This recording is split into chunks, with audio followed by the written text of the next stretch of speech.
Hello, guys. Today I have something different for you. Today we're gonna make a review of a session from the one friend from our Discord. Um, if you like this concept, let me also know in the comments and join our Discord channel, and you will have the opportunity also to be included. Uh, our friend plays on the 888 poker. We're gonna see how he plays. We're gonna hear his thought process, and then I can stop video and give him my input on the decision he made, what I will do, what the GTO does, and stuff like that. So I think it's gonna be interesting. And yeah, let's go through it. Hi everyone, my name is Hajib and I go by Keepitcool in the poker rooms. I will be playing some NL25 Snap on 888 poker and in the next 30 minutes and for the next 30 minutes and I will also try to share my thinking process, what goes through my mind with every decision. You'll see that I have many leaks that I still need to work a lot on my game, but yeah, let's go. This could be an opportunity to learn and to improve.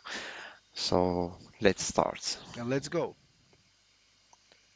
You'll probably see a lot of limping in this pool. I'm really bad in limp pots, especially when I'm in the big blind. But as I said, we will take this opportunity to learn and to find out what are the things that we need to work on and keep improving.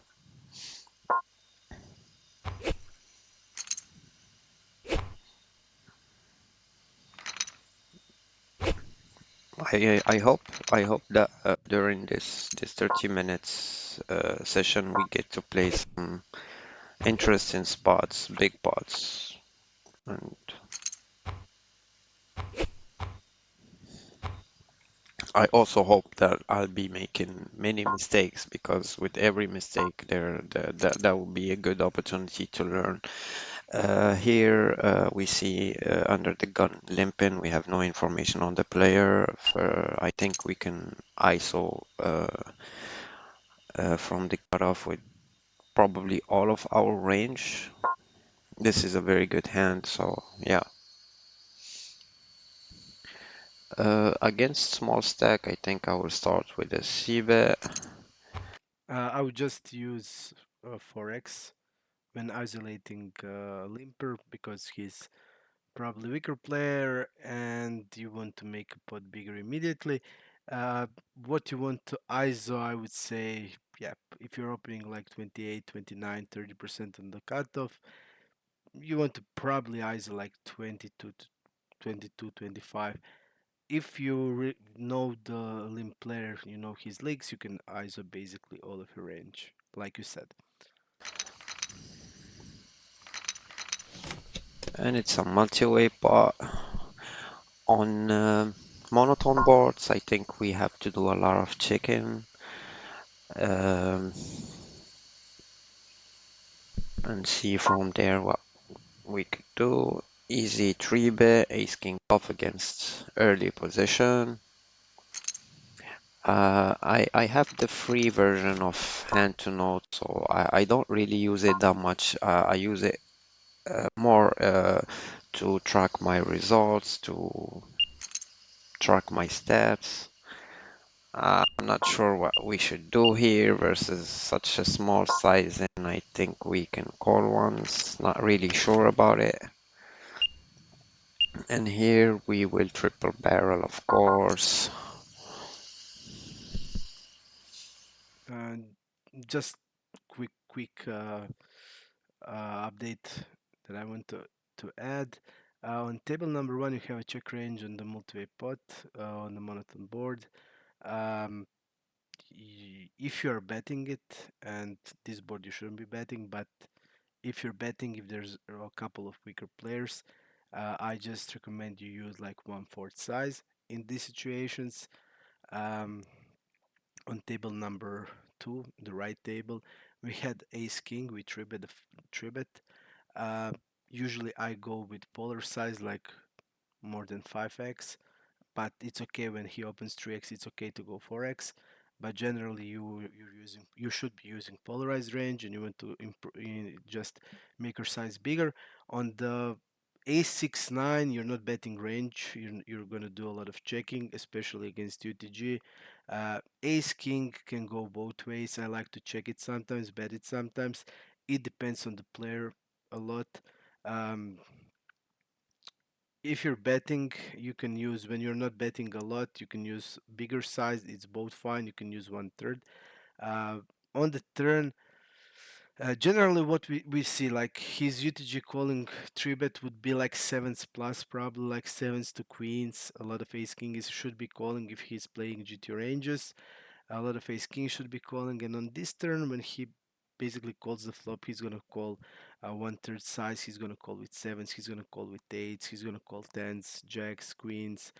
He's gonna call these ace x hands. He should be calling some ace queen, but also some ace queen should be 4-bet bluffed. So mostly he's gonna call suited versions of the ace x hands, like ace 10 suited, ace jack, ace queen suited, hand like an ace 5 and ace 4 suited. So generally, yeah, you want to go uh, doing a lot of triple with now when you bet the flop. Uh, Generally, you want to be continuing on the turn. Tens are gonna call you, eight's gonna call you. Some queens should be also calling. Um, all of the ace x hands that you dominate is gonna call. So yeah, you just want to go to get the stack in. But generally, you want to also be protecting your range on these type of boards. So don't double barrel. Don't even c-bet all of your ace x hands. I would be checking. I do a mixed strategy, so I check some ace queens, I check some ace kings, I check some ace jacks, um, because I want to have, in this situation, your tribute range starts with tens, so you're gonna have a lot of tens, jacks, queens, and kings that actually doesn't want to bet this flop at all. Um, so generally, when you see and you're against narrow range, do a lot of checking. And yes, I would just mix all of these hands. But if you're against weaker player, and we don't know that because uh, we basically don't have stats. I think this is like probably VPIP and pre-flop 8 and 10. So his call of the three bet's gonna be like probably maybe nines plus, maybe eights. This guy will definitely not gonna call hands like ace jack off or maybe even ace queen off on a three bet. So yeah, you still get a lot of value with the ace king, so it's okay.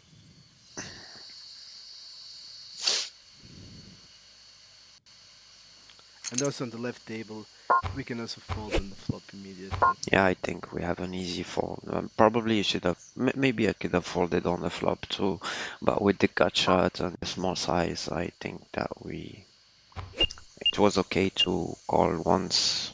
We have too much hands with hearts, uh, because even if you hit this gut shot, it's gonna be, you can hit a gut shot with 10 of hearts, and that's gonna be good. You just have so many better hands. You have basically you're an uncapped here, so a lot of strong hands gonna be in your range without the heart and the multi-way. Uh, I don't I don't see that. He could also be betting a jack I don't see and like necessary to call this type of or a hands here. flush draw on the flop, so yeah.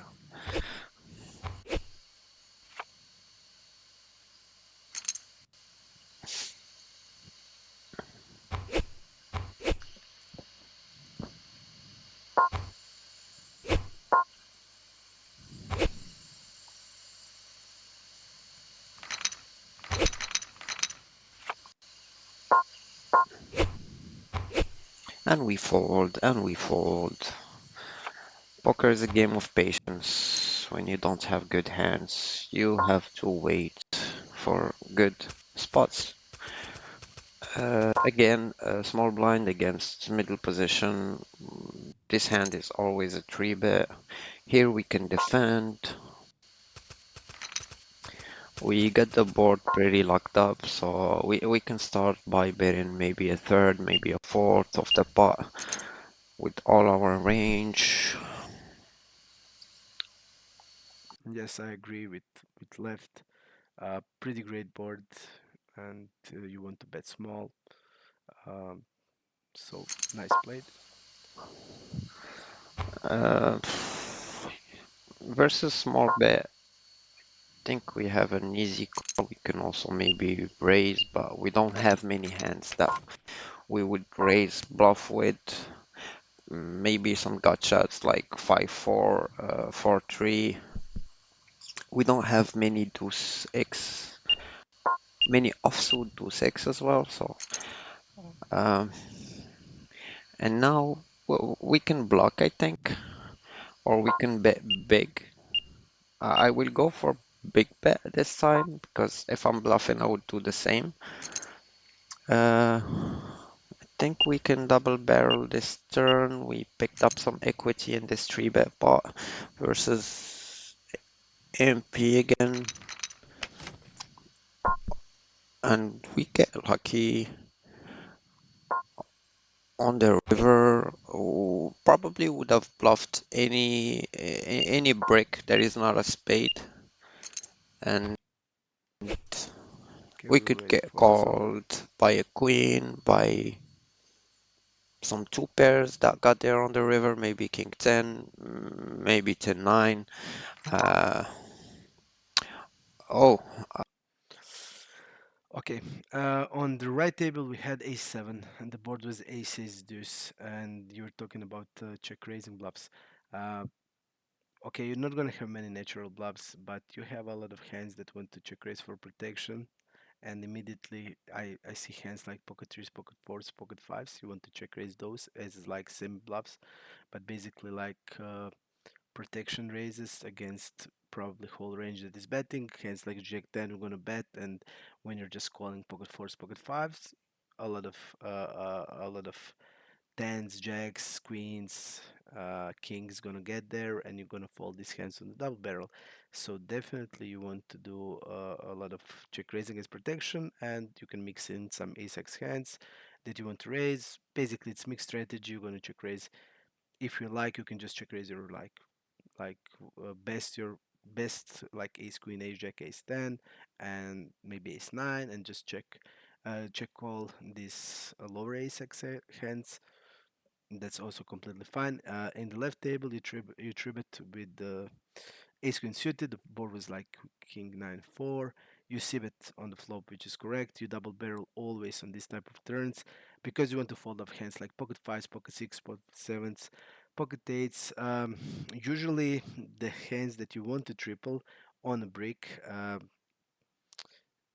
Basically, it's a lot better to triple hand like ace queen of hearts or ace queen of diamonds. Mm, but you need to think, okay, he's calling the flop 1/3, he's gonna call with all pairs. But what is his calling of the double barrel here? He's gonna call pocket fives now, pocket sixes, pocket sevens. I don't think so. So generally, when he calls there, he's gonna have a lot of nut flush draws, uh, and he's gonna have a lot of hands like um, Jack 10, Queen Jack. He's gonna have like King X of spades. He's gonna have Jack X of spades also.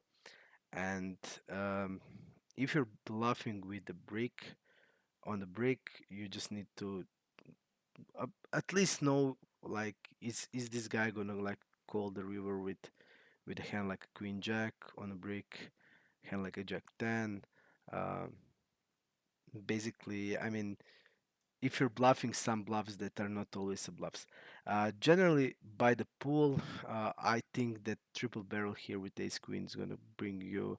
It's gonna be for sure bring you winning money. So I like the play, but uh, yeah, you always want to also think like what is he calling with, and how my range looks like. And generally, yep, you don't want to have spades and. Uh, I think the plan, if you said, like you said, the plan was like to triple barrel on the brick. It would be interesting, like to just to just see a brick and that we shoved. So it would be interesting, but yeah, the plan was okay. I thought that sets would have raised on the turn, so I wasn't really expecting to see a pocket force, but we take it. I'm not sure if two tabling is a good idea because I'm not sure if you paid attention, but the time bank really goes fast. Here we have an easy defense, I think, this deep.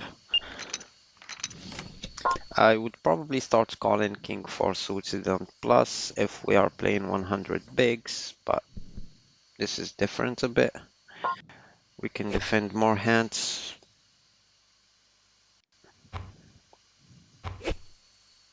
I think that when stacks get deeper, you can play more hands that could make nuts post flop because that's where the value comes from when you're deep stacked. And now we have an easy fold. Yes, you can basically call all king. So all suited kings 100 blinds. You can call it from against UTGO. So uh, it's it's definitely not a mistake. We will open the king 10 off from the middle position. I think this is range for opening. Clear open is. I won't open king 9 off from the cutoff. I think I would do it from the button.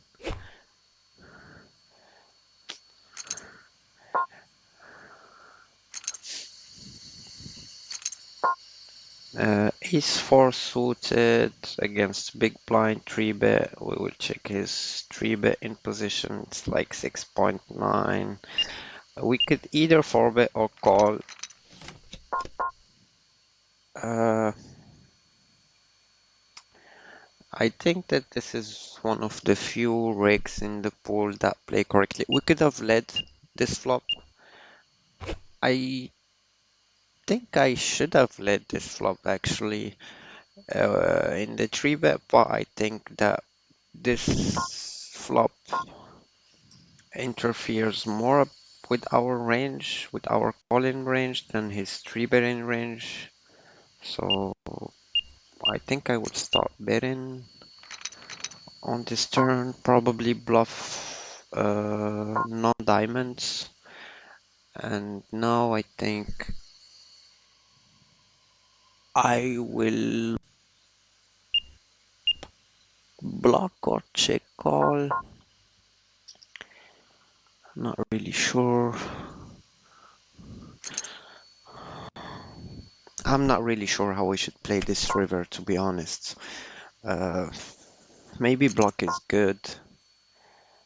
Maybe it's not. But now I would fold for sure. I think that the population underbluffs these. Um, Left table, we call it three bet. Generally, big blind should be three betting around like 18 plus percent, so 18, 19, 20, it's all okay.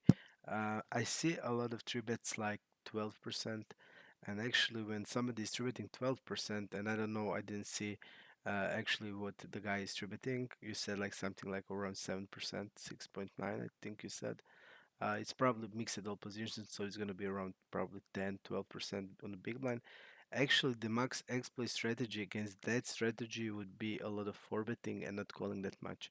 And in that situation, ace 4 and ace 5 actually prefers 4 bet, and you're gonna fold like ace 6, ace 7, ace 8. You're gonna just be folding it. That's max exploit strategy against 12% of 3 bet strategy on the big blind, which is not normal. On the big blind, you want to be 3 bet polarized range, and I see regs, some regs that actually 3 bet merge 12% 3 bet. And when somebody is doing that, you need to completely change because if he's using this merge range, you're gonna basically behave like it's basically, let's say, button versus cutoff. But you're opening 3x and he's going through 9x. So you need to tighten up uh, more if you want to max exploit these guys, because they're doing something that is completely bad and really really bad. They're using this merge range, which is weakening their calling range, and it's also lacking the bluffs that the big blind polarized range has. So in that spot, if you want to max exploit them, you do by 4 betting and folding a lot of hands. And in this situation, you called a hand which is clear call against the normal range. And when it's normal range and the flop goes 5 6 7, like you said, small blind has enormous actually range advantage in this situation, because small blind is gonna have all of these sets that not gonna imposition have, because imposition is not gonna be three betting all these hands like pocket fives, pocket sixes, pocket sevens. I see a lot of guys that's not ever three betting fives or sixes. You're gonna always be calling these five sixes and sevens. You're gonna have a lot of 5 6 suited, 6 7 suited, 7 8 suited, 8 9 suited. So all of these hands are gonna be in your range. Um, you're gonna have pocket fours, you're gonna have eights, nines. So definitely board are gonna hit you strong, and I expect the team position player, especially if he's using polarized range, and even if he's using merge range, doesn't have a lot of difference, because still small blind will be hitting it better. Uh, then leading has a lot of sense, and you should be leading here. Um, Dong strategy is a little bit complicated, people.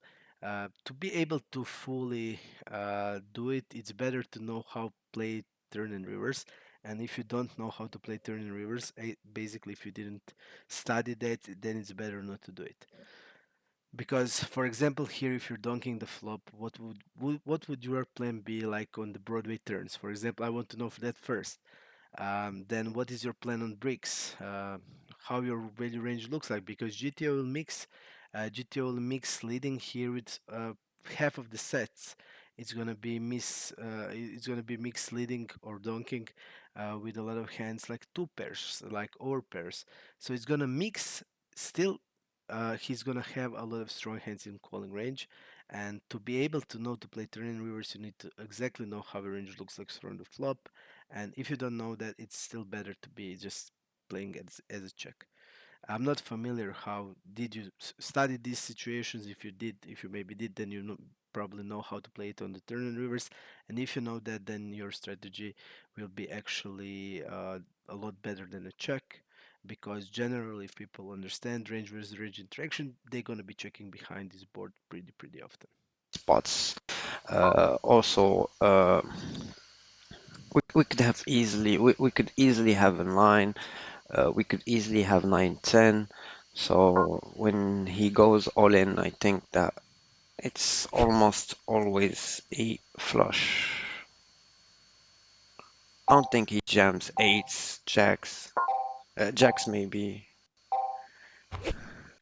Um, I like actually the block on the river. I like it. There we need to also think. Generally, what you said is actually correct. I made a pool analysis on my mistakes, and I also made analysis for an L25, where we had really a lot of sample, and raising on the rivers is actually, especially raising block, is also not heavy. Generally, in these situations, uh, like you said, we're gonna have better hands. We're gonna have some backdoor diamonds, and I would also that diamonds I would block bet it, because I feel that our range wants to block in this situation. So you're gonna have better hands, you're gonna have better straights, you're gonna have some flushes, and people really underbluff that. So I think the fold is good. I I'm not sure how I played the ace four suited hand. Really not sure. 5x open. Against 5x open, we will easily fold. I do have some flat in range from the button, but not against this sizing. And I also mix in three bets and cold calls. Mm, King queen offers. just a quick. I think that generally, if I saw like a couple of three bets that are way too big, the button also three bet you more than 4x, and now we faced almost like 5x three bet. Generally, when people three bet more than like 3.5x, Even 3.5x is speculative. You basically want to 4-bet or fold. Against 4x, you definitely want to 4-bet or fold plus. So This is button 3-bet. He has a small stack. Could have checked his 3-bet stats, but I think I had an easy fold there. I will go for a squeeze. Uh, I could go 13 and a half, 14 and a half BBs. These are the sizings I use in general when I'm out of position, and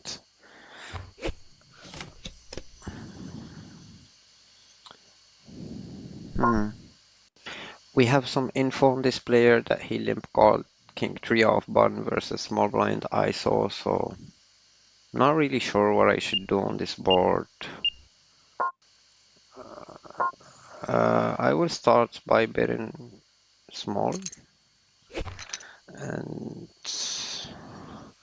like for example in a hand like this, I really struggle to put my opponents on a range because they do a lot of random stuff. So I think I will bet small again on the queen with the draw.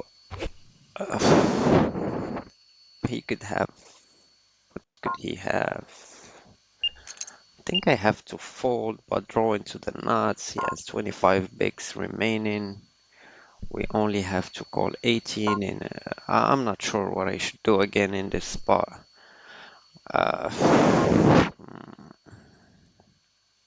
Does he have bluffs? Probably not. If we call, we need to improve. We're drawing to a king, to an eight, to an ace. Yeah, I'd probably call. But again, I'm not. I'm really not sure what I should have done in this turn. okay, uh, these spots are often tough because small blind shouldn't be having calling range. And when small blind has a calling range, we need to think, okay, what is his small blind calling range looks like when the cutoff open button calls and he calls.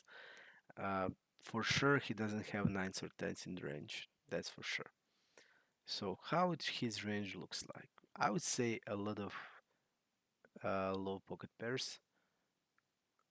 Just we are still talking just about calling range of the small blind. So it generally, from what I see, that people call there would be hands like deuces through sixes, sevens maybe. So deuces to sevens, we see a lot of off-Broadway hands like king queen off, suited broadways like a jack 10, suited queen, jack suited, queen 10 suited, king 10 suited, suited aces like ace 7, 8, 8 suited, um, some ace jack off, ace 10 off from weaker players.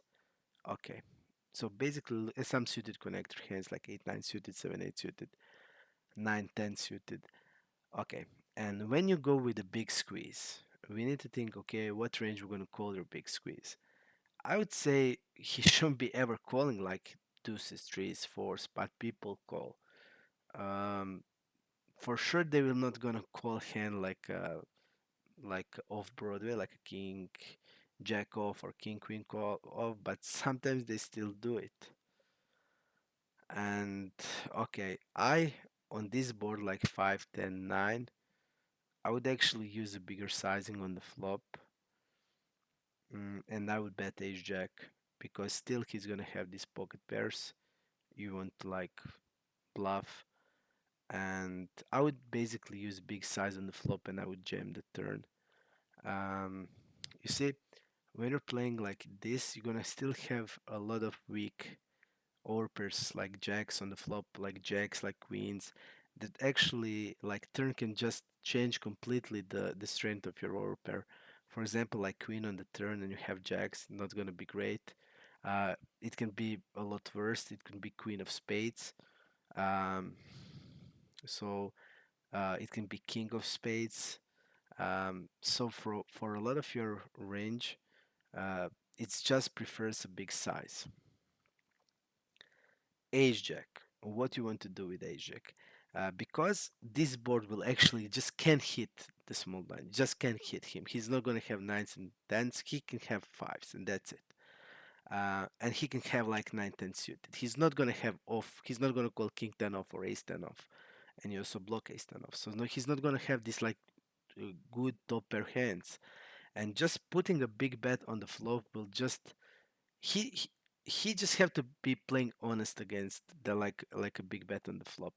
Ace Jack, it's not. I mean, it's not the worst. It's not the best bet on the flop, but I would say that people will still having a tough time playing, and Ace Jack will still make money as a bet.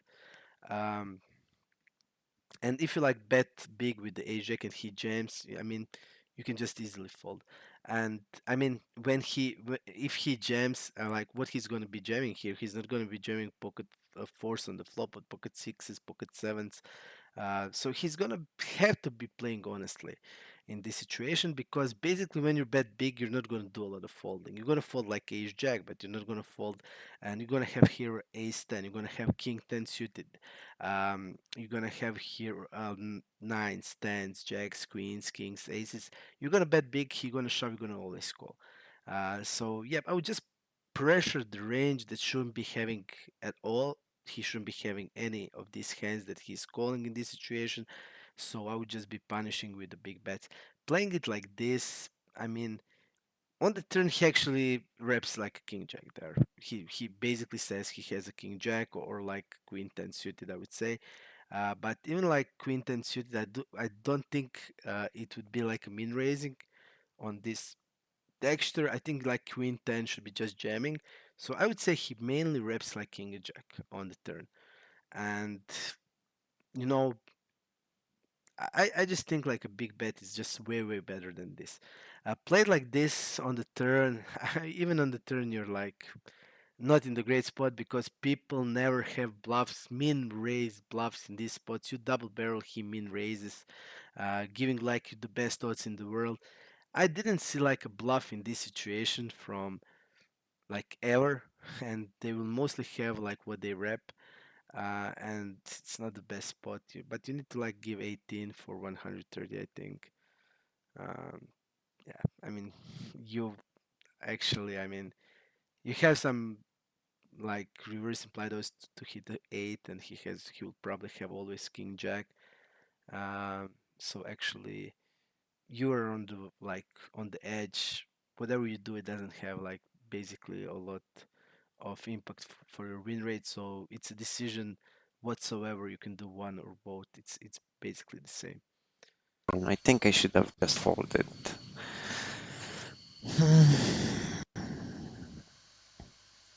This is so stupid, man. I should have folded the turn. This is probably a big mistake.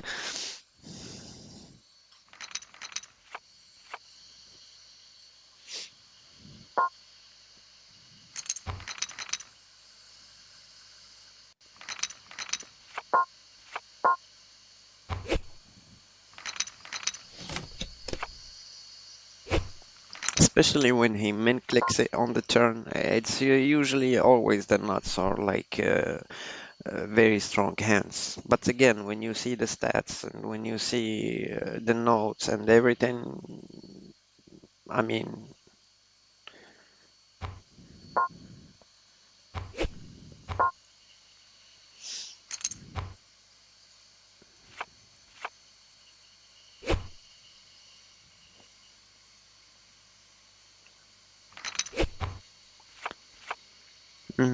'King 7, we will be opening if we open first.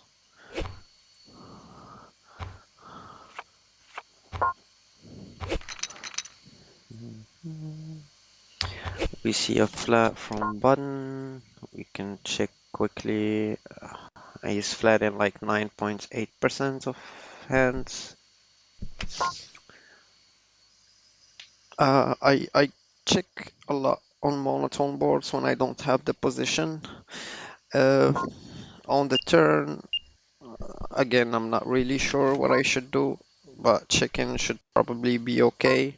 We do have some showdown value, and now we can maybe block and maybe get called by a pocket fives, pocket fours.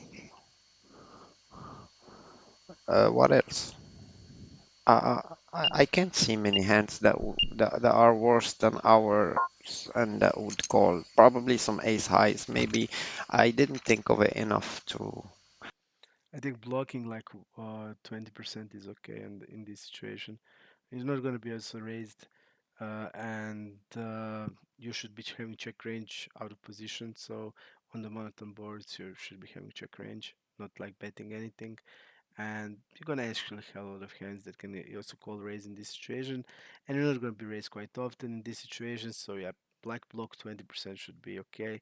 There's still hands that gonna call like a6, like pocket deuce, threes, fours, fives that can call, and he's gonna also have like bigger ace high hands. And when you like bet like let's say 20%, it's like people just feel terrible and put in the they want value to bet. call it or Let's see raise what it. he had. Can you please show ace 10? Yeah, he would have probably called a block bet on the river. We ISO the button big blinds completes, and we get this flop which is not really good for our range. We see a shove, a 30 big shove. Eights is good, but I don't really like to gamble for 30 bigs with that hand. I would have probably called ace queen plus tens plus maybe.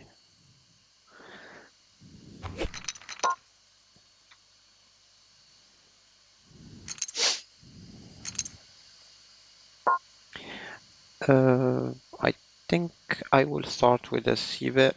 Uh, on this board, we have a lot of good hands on this texture. Uh, Here we can three bet, we can call. Given that our opponent is only playing 40 bigs, I prefer to call. Our hand plays good post flop, and we don't want to three bet and get shoved on.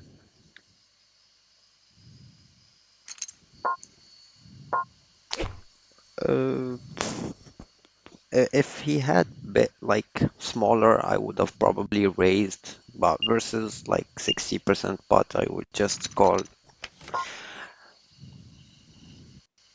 and see a turn card. Very interesting turn card because now we have more outs, and he keeps on betting. I think he's setting up for a shove on the river. I'm not sure if I would fold him of anything if I raise now, so I would just beat again and see a river. Uh, I think in theory we should always check, but I'm afraid that the player will check back. So I think I will jam it myself. I don't like this play.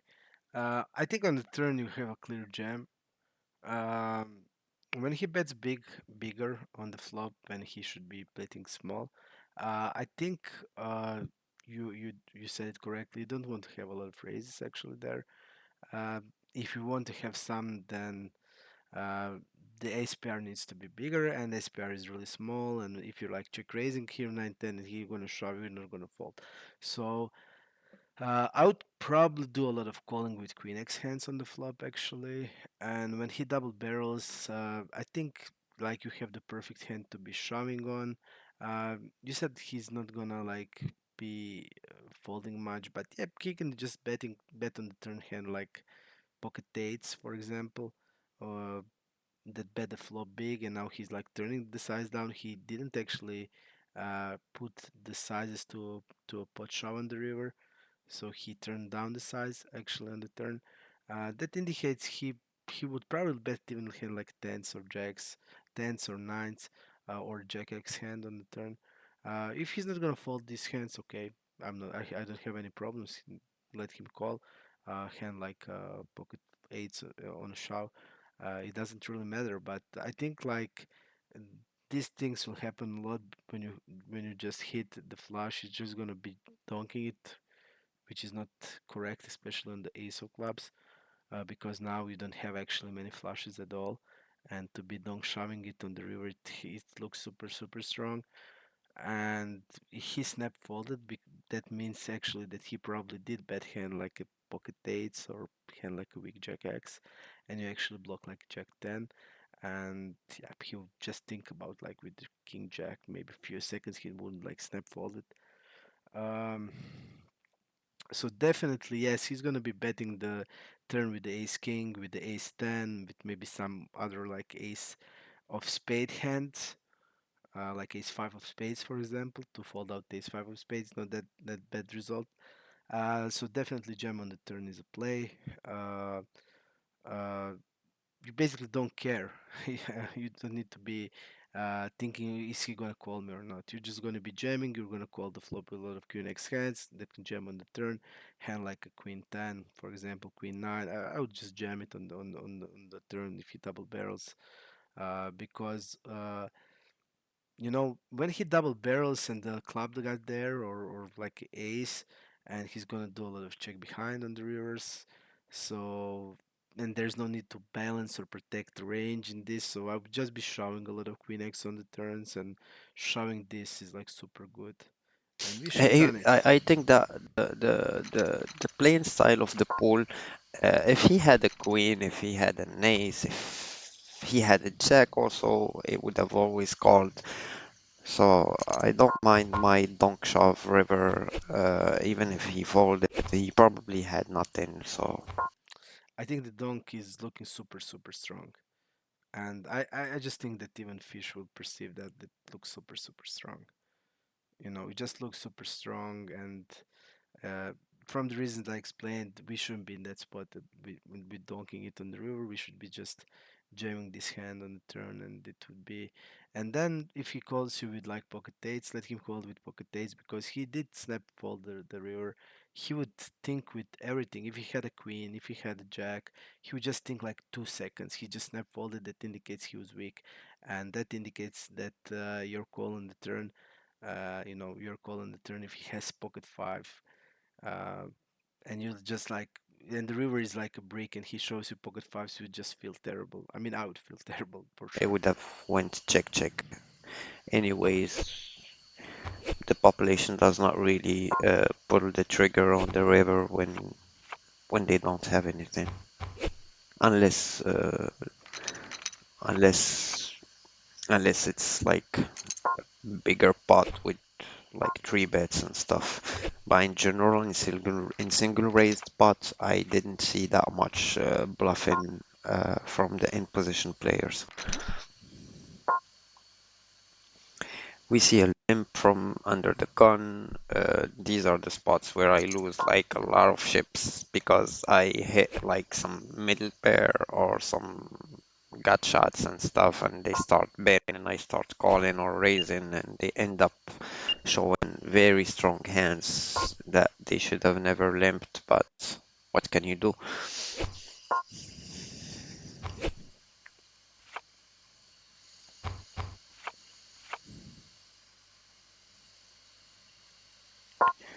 Again, we see a limp for middle position.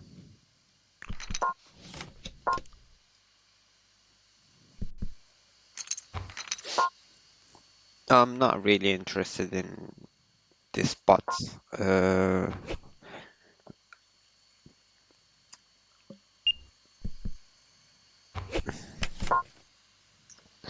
Again, I'm not sure. When I see people limping, sometimes they are really weak and I can get them off many hands. Sometimes their limping range is really strong and they turn up with ace 10 suited, with pocket jacks, pocket tens. Uh, Sometimes ace king off, ace queen off, so I'm not really. But we have a 8 high and he checked twice. So we can never win.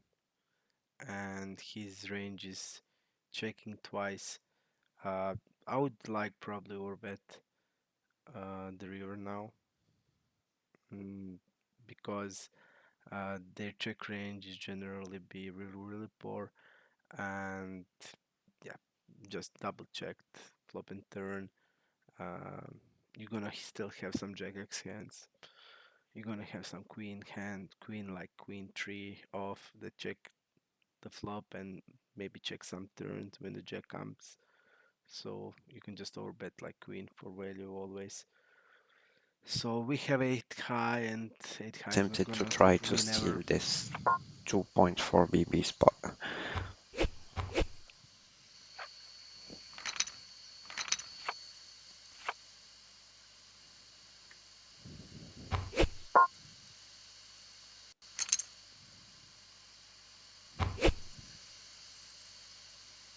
Mhm.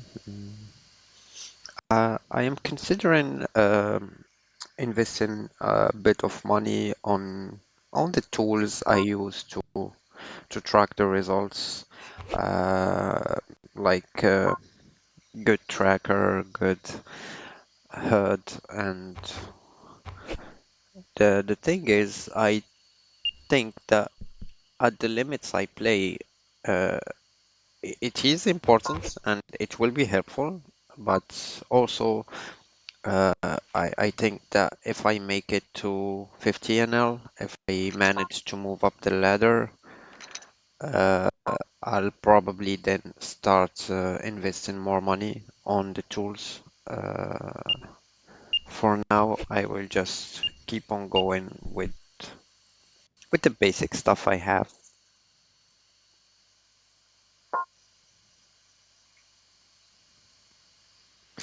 Jack 10 suit, we open, we got a bit of equity on the turn. He bet one big on the flop, so it was an easy call. Sorry, easy continue. And now with the equity we got, I think we can call again. And we get there on the river. Unless he has a flush, we should be okay. So it's an easy call. Uh, might consider raising to when he bets like half pot. Not sure. We could get called by some two pairs. Some yeah. I will raise it. Oh my God.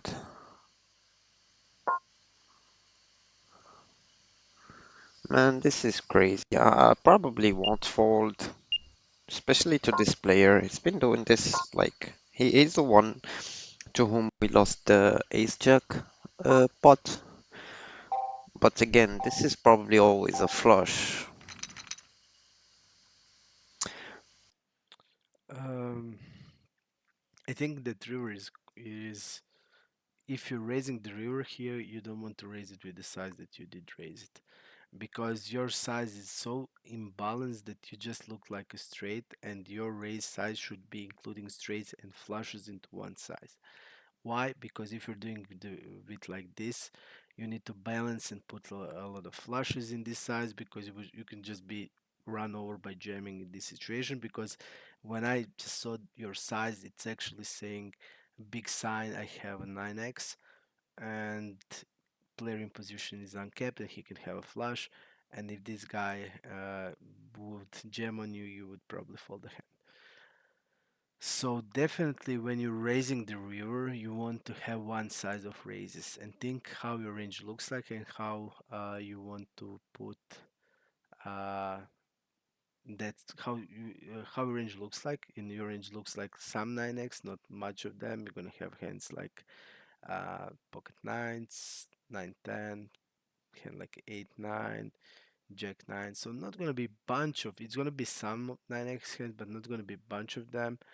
And you're gonna also have some like slow plate flushes, here, like not flushes. And when you just think about you want to just put them in one size, and I would just go like 4x his bet. I think that's fine. And you go like 2.8. That looks weak to me. And this guy realized it, and he should be I mean, if he jammed, you would fold. So just think about how much what he would done to you in this situation. So definitely just think you need to have one size in this spot. Think what size you want to use based on how many combination of flush and straight you're gonna have. Just think what is that size and just always use that one size. By doing like this, you definitely wouldn't be if you're having hand like ace king of clubs, you're not gonna be you wouldn't ever raise from his like 2.8. You're not going to be raising 2.8. And immediately when I saw that, I knew what would you have. And it's transparent, and it's hard to be balanced in this situation, so try to avoid that. This is bad. I don't think he should ever click back this hand. So yeah, uh, raising on the river was a good decision, I think, because I actually don't mind his play, but I think his size should be all in. I do it really a lot in this situation when the guys are transparent and I know what they have. If I have the same hand, why would I call? If I can jam and I'm uncapped and they're capped. So I like his play, but I don't like his size actually. So yep. if he had like two pairs or something, he would have called it. This player is, let's say that he's an active Rick.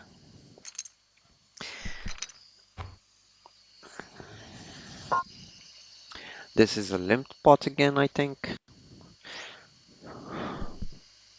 We'll start with a check. Not a great turn, but again, it's not easy to put these players on ranges, so when it's a limp pot, I really struggle to make good decisions post flop. I ISO and he joins. I think I can call once.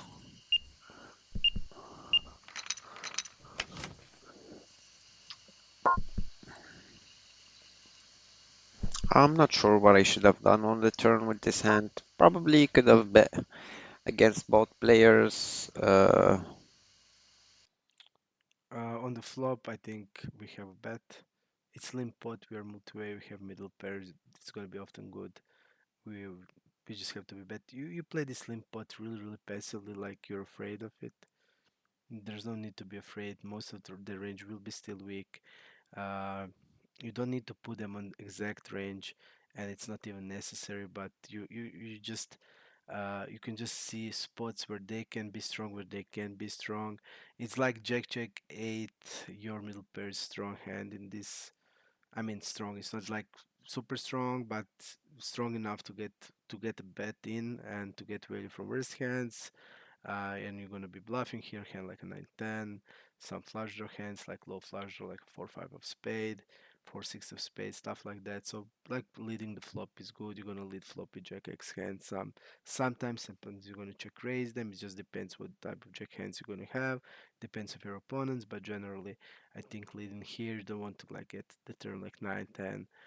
These type of turns you don't want to get. You just want to be betting there and just get fold from him or call from him and then deciding on the turn. But generally, you just play too passively, too afraid. The range will be. I mean, I also encounter with this type of players. The range will be. n- Their range not going to be always super strong. It's going to be ultra wide, and they're going to have bunch of hands like this. And generally, you don't need to be afraid. You just need to be a little more aggressive in this situation. You also want to think like relative strength of your hands to board and just start from there. When you have like a gotcha, it's basically not important. You can just fold it. Uh, if the board think it's good for your like range, it's gonna, for example, if it's paired, you're gonna have bunch of trips. So you can just check raise sometimes with gotchas and stuff like that. But generally here, your middle pair is relatively strong to a board, and two ranges that gonna be ultra wide. So yeah, you should be betting. Here actually I like to be stay like you ISO and we have two calls. Board is deuce three queen. Pretty good board for imposition because he's gonna have bunch of strong queens and pocket fives needs a lot of protection. Your pocket fives are still basically it's gonna be still winning a bunch and by checking it's gonna be losing a bunch and you just be bet like quarter of the pot in these situations in position, especially having a five of diamonds, backdoors. It's just a bet because your range is just strong and you could just bet for value protection basically, and you do size of one fourth, and that would be good. With the gotcha and the ace favoring our ISO range.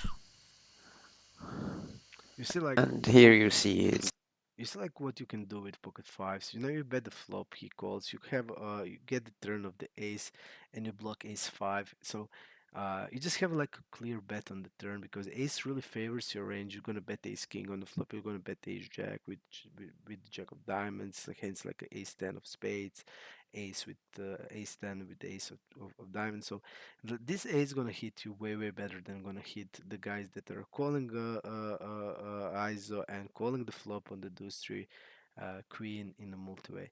So immediately when you bet the flop and he calls and the ace comes, you're gonna just put a lot of hands like middling pocket pairs into really tough spot. And you're gonna also you can put a queen X with a double barrel and frequent triple barrel into faults on the river because if you have a hand like a queen 10, queen jack, it's definitely not not a good call on a triple barrel. It's gonna lose a bunch of money. It's blocking the bluffs, so definitely putting hand like pocket fives in there, uh, blocking for five. It's really good to do. limping eights from under the gun. So this is like a good hand. And sometimes I get carried away and try to put pressure on their limping range, and then I find out that their limping range is looks like actually like an opening range from under the gun. So Yeah, but still, it wouldn't be a problem if we did what we should have done. If we bet the flop and he got called and we get ace on the turn that's heavily favoring us, we have also additional equity. We put our range uh, that is crushing the board now. We just use it into our advantage and we put the pressure on a capped range, on a range that's going to be weak, and we basically get the really good spot to actually get a bunch of blinds that we actually now didn't. We just even lost the pot, and we would be winning a far bigger pot. So we want to be still playing the range. Okay, he had pocket eight there, but it's basically not that important, because our ISO range is still strong, and we can just use it into our favor in this situation. So it actually doesn't matter that he had eights. Uh, we lost a pot of nine, and we could win pot of like 30. That would happen. uh, there is a lot of random factors sometimes.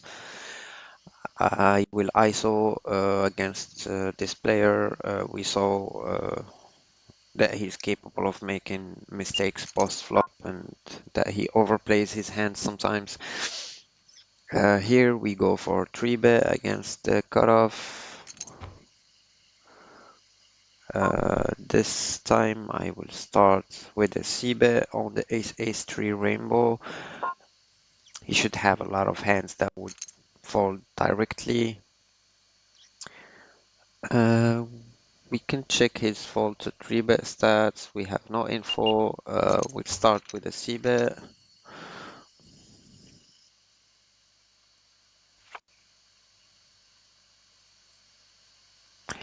He calls deuce of clubs.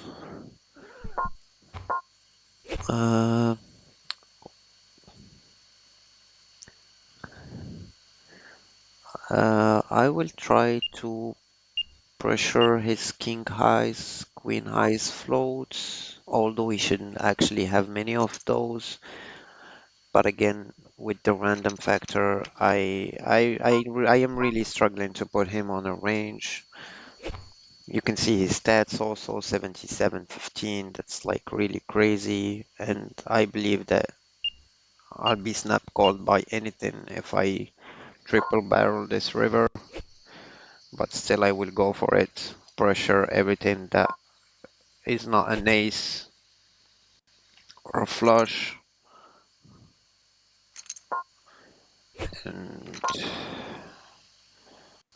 this is so stupid again. This player has been really crushing me in the past few hands, but that's okay. This player is really has annoying style of play. Uh, I like the flop bet and bet the turn. I think it's both good. These guys will just floating flop with everything. You bet 1/3, they call everything, so he's gonna have a bunch of hands. Uh, 8-10 is decent. You can hit 8, you can hit 10, and and you can just value bet the river also. Uh, I would double barrel and give up river because when he calls double there and the third flush goes there, he's gonna have a loss of bunch of these backdoor flushes. That's gonna be calling all of like this.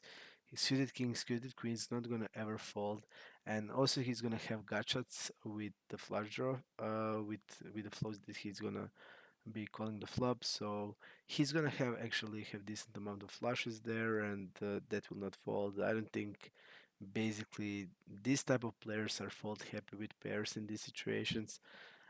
So yeah, I just think double barrel is fine. With double barrel, you're gonna just uh, if the river is like blank, you can just do it again. I think, or if the river is like an overcard, undercard to an ace, but overcard to a board like let's say Jack, Queen, King, um,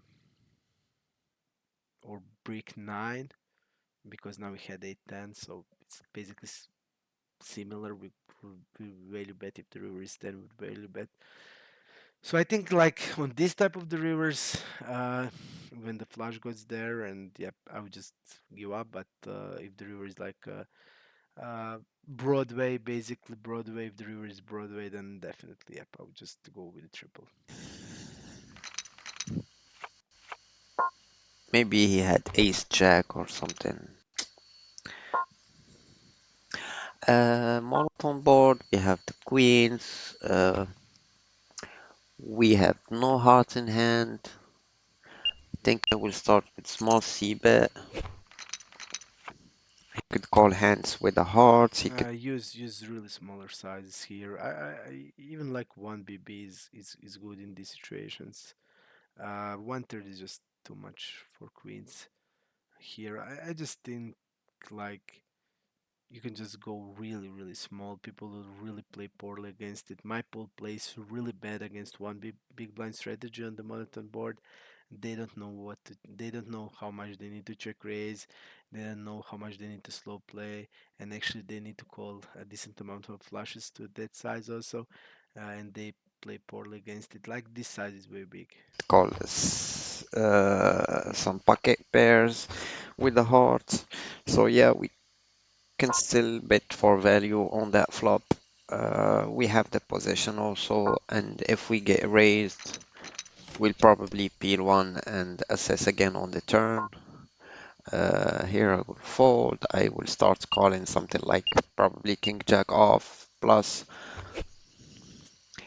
You have two weak players, and you see like 47, 13, 24, 8.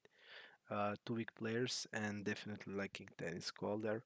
Um, when you have weak players, this hand is actually called if we have two Rex, for example. So, yep. But if you have like two weak players, I even call hand like a 4-6 or 4-4-5 off. I mean, you basically want to have, you want to play as more hands as you can against these type of players.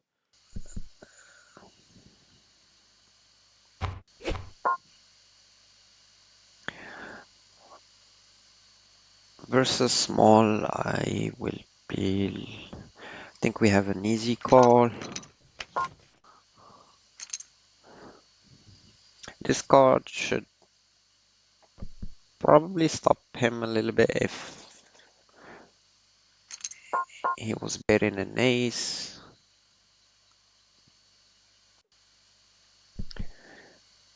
I'm not sure if he bets a 10 multi-way.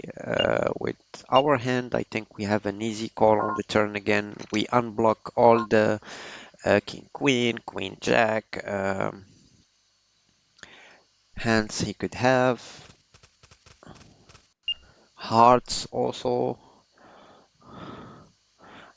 I hope he checks because if he bets, it'll be ah. This is a reg, and I haven't seen him doing like random stuff. He's been playing reasonably from the beginning, so not sure if I should bluff catch this hand or not. But I will go for it this time.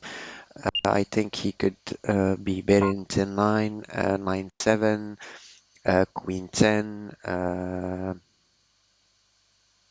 and stuff like that. Here versus a shove. I think I have a fold. Uh, why I'm considering folding? Because the hands that I was expecting him to be bluffing have some showdown value now, so not really sure. They don't have showdown value actually.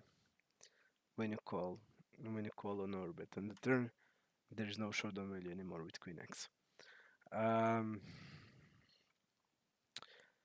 I would go to my pool analysis of your pool actually. I did that for Poker Strategy and I did analyze NL25 pool on really big sample.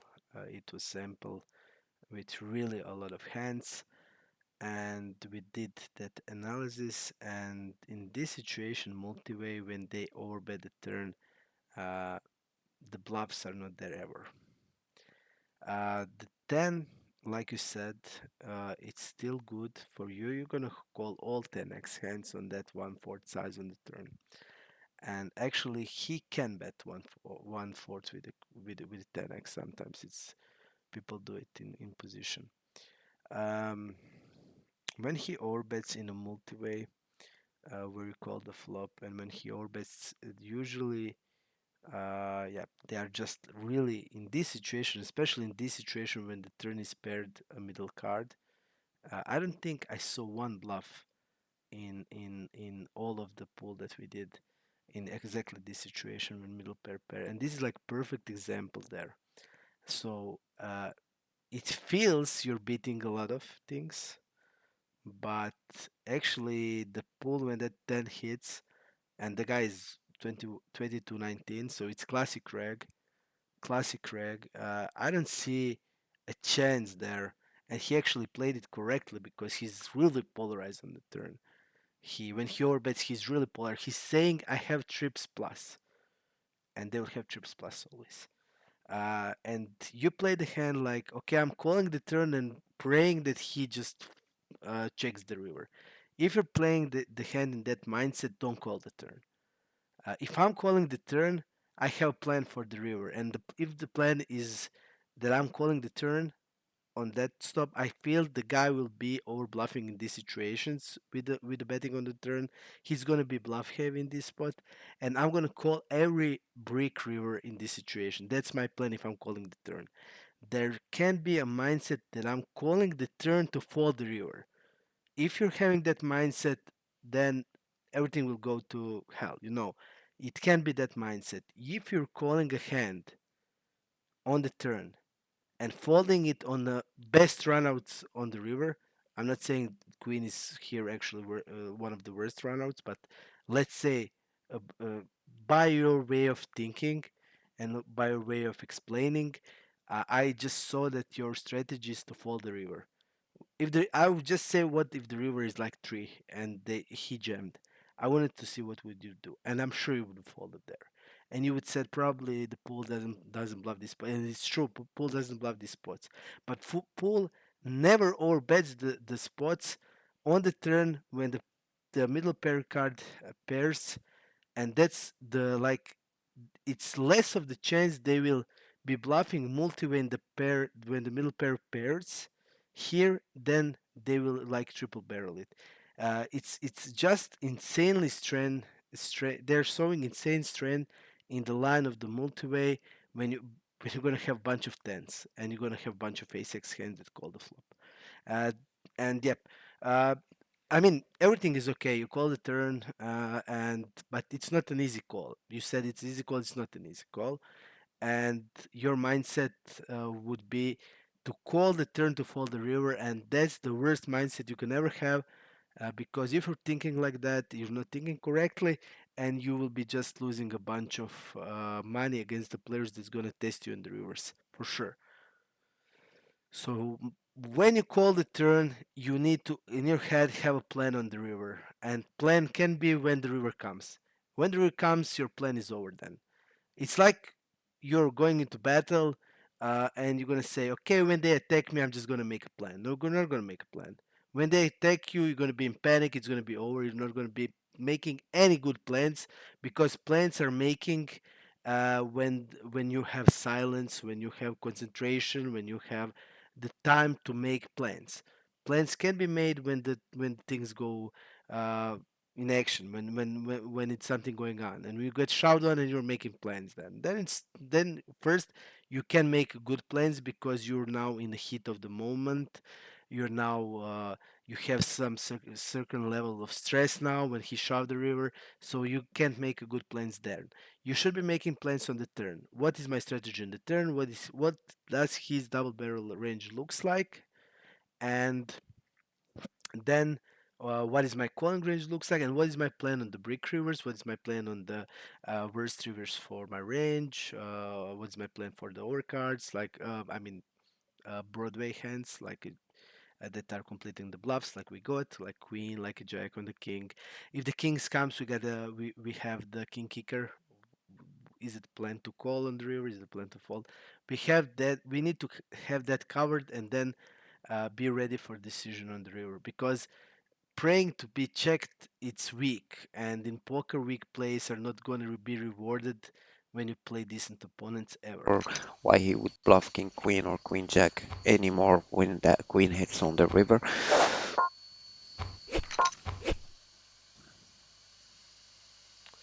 uh, I just need I just need to address, why would he bluff? He would bluff, or like what's calling the turn against an overbet in a multi-way pot that is beating, that the queen jack is beating or king queen is beating now. Which hand is calling? Ace 10 something 10 queen on the river. What hand queen jack beats? None hand. You don't have that hand in the range that is calling overbet on the turn that queen jack or king queen beats. That's actually a perfect spot for to be bluffing.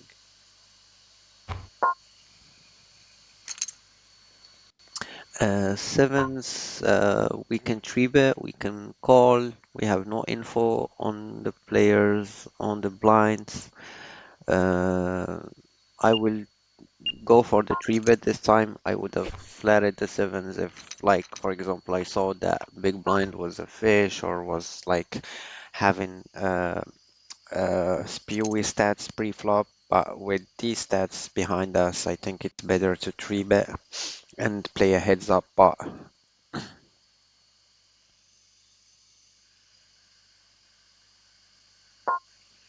versus four bet. We have an easy fold. It's not an easy fold, but yep, it's fold in these positions.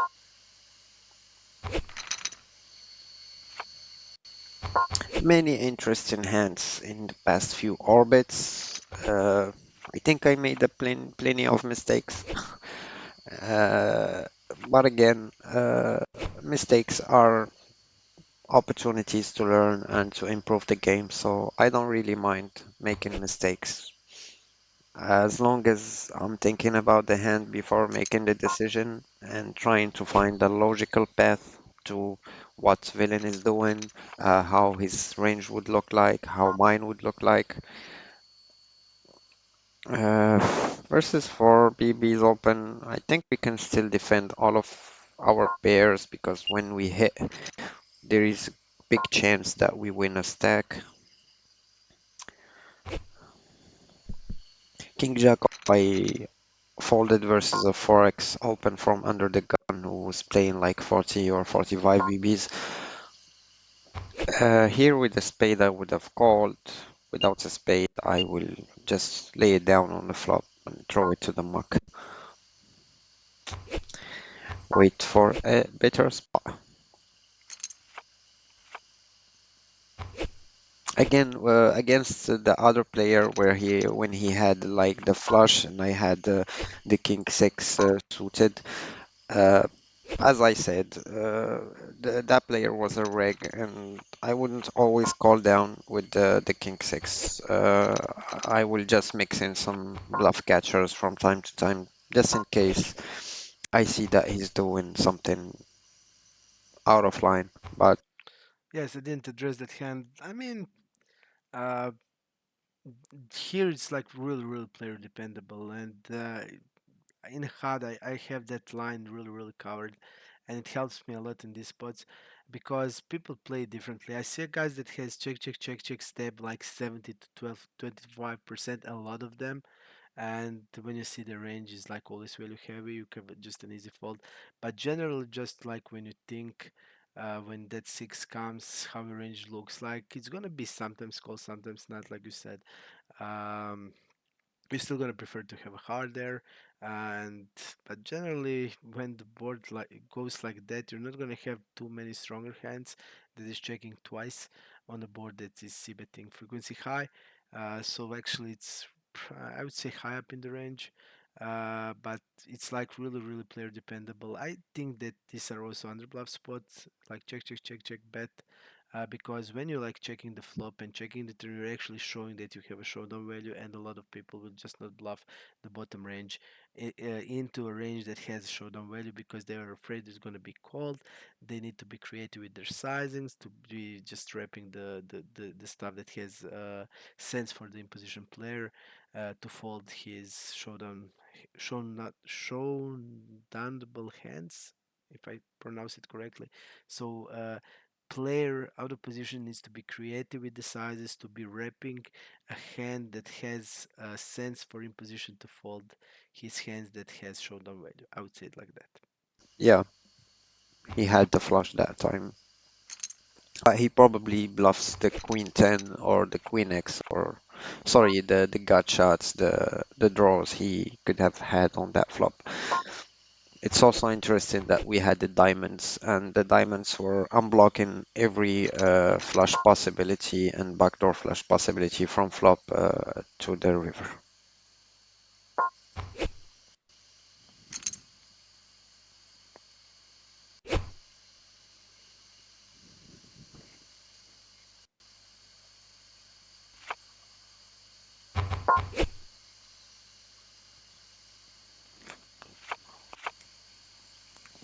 Aces.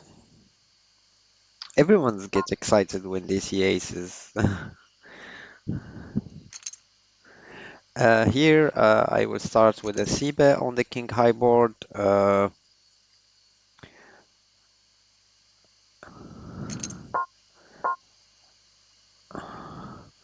Facing a raise, I think I will just fold this hand. He could have some bluffs, but I don't think our hand can continue. Facing a donk, I will just call. Donk from big blind. Now I will raise because we unblock all the flush possibilities. And we want to get more money on the pot. And again, these donks, man, they don't make sense sometimes. Uh, I would say how I would play a hand with the aces. I would the guy is donking the flop that is really bad for his range, and I would be just raising really, really a lot, and I wouldn't like ever slow play when ace is there because he's doing something fundamentally wrong, and I immediately go into the punish mode when I see somebody's doing like that. And he also did use a big size on the flop. yeah, you just said it doesn't have sense to be donking. He's donking, then betting the turn. So, but usually you need to just acknowledge one did he did bet flop bigger, and then he goes to the half pot on the turn. And when you go into the pool analysis, that shows really weakness, and the weaker players tend to play these hands when they're like bluffing or have a really bad hand.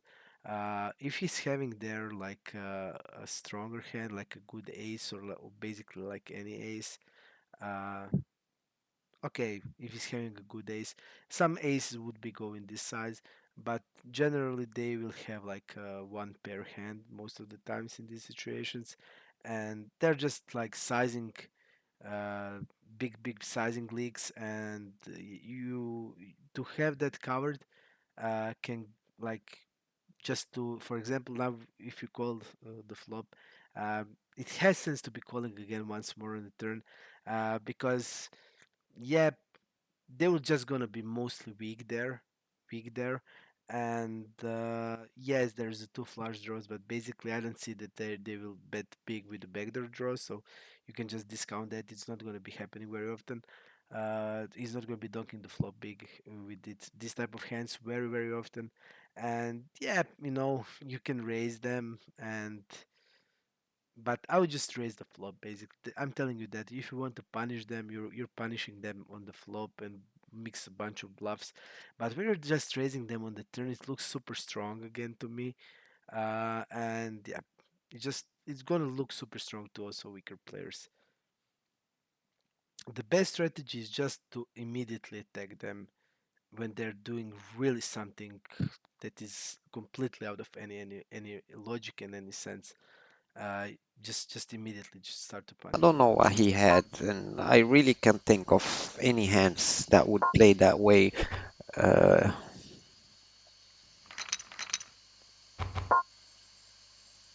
does he like donk flop turn and then fold to a raise when he has a flush draw?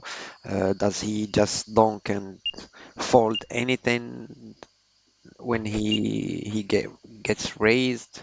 I'm not really sure how they played their hands from big blind versus MP on ace high board. Jack 8 off would be my bottom range on the blind in the blinds in the small blind.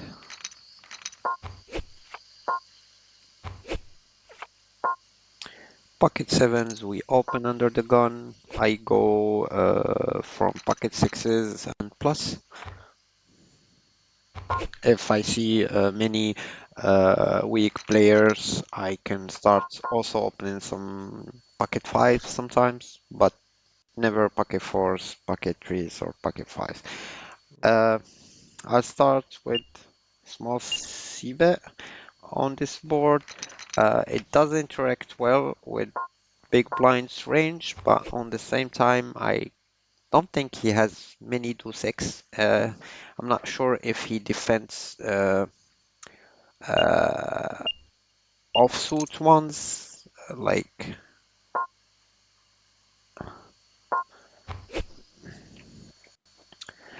and on this river, I'm thinking we can value bet our 10 plus flushes. For this one, I will just check it back. Defense king 5 off. I agree with what you said on the river. It's just a clear check. But I want to say that um, opening from UTG, I open, for example, all pairs. I open all suited connectors from UTG, and it's doing okay for me.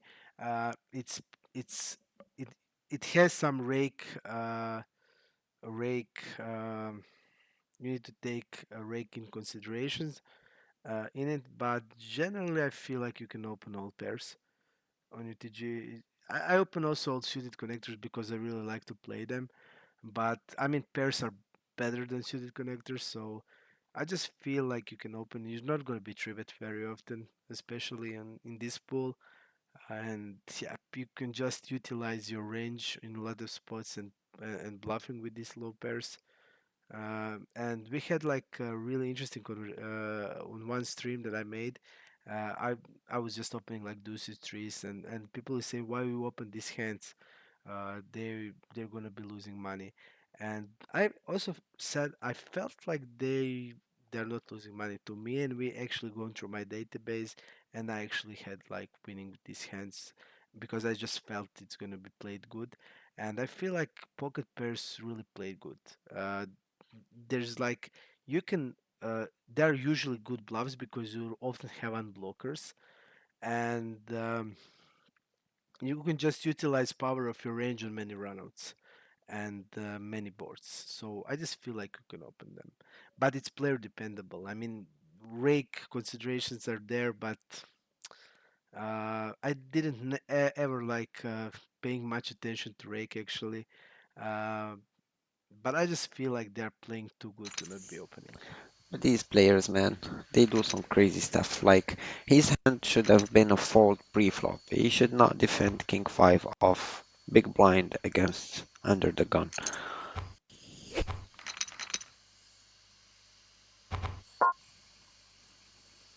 There is no need to. I play NL 500 with exactly the same pool that you're actually playing NL 25. And yep, I see that you do a lot of things that I'm doing. I want to range them in like every spot.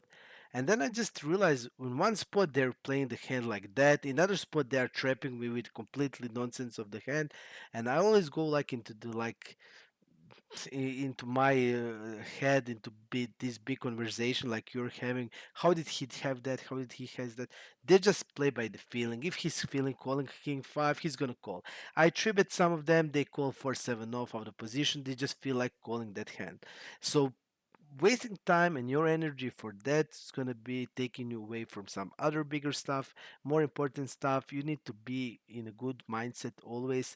I also make that mistakes, and I'm not saying that I don't, but because I'm making this mistake, I can tell you that you're also making them, and can tell you that it's going to be really plus you for you to stop making them, because you can't range them. It's like that. You can't range them.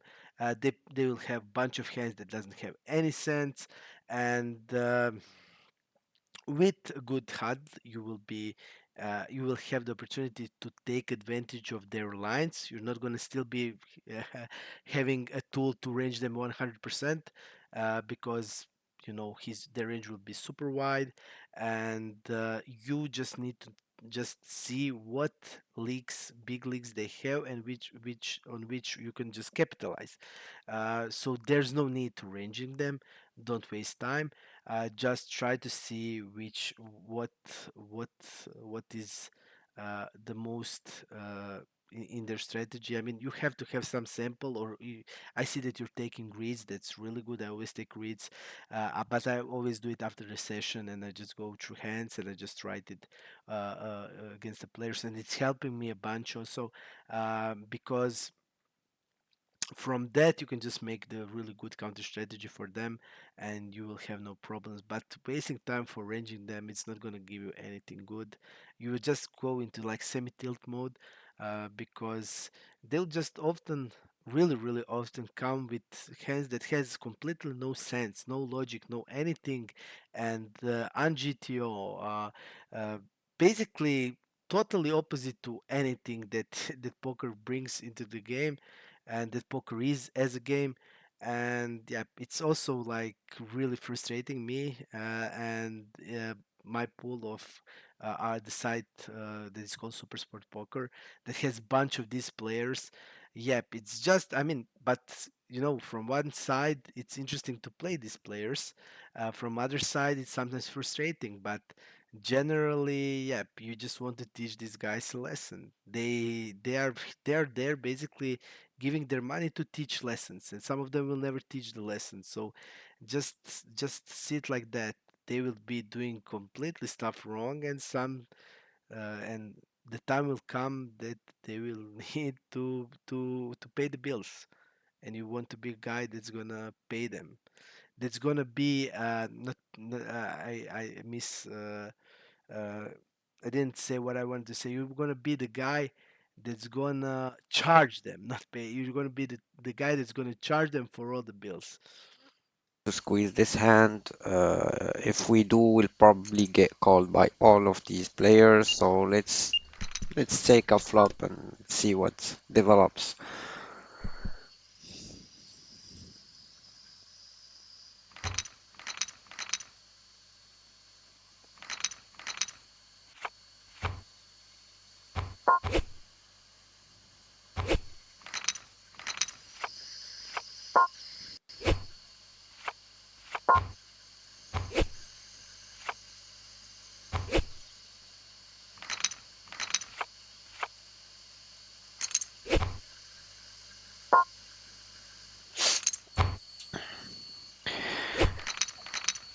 Nothing going on so far.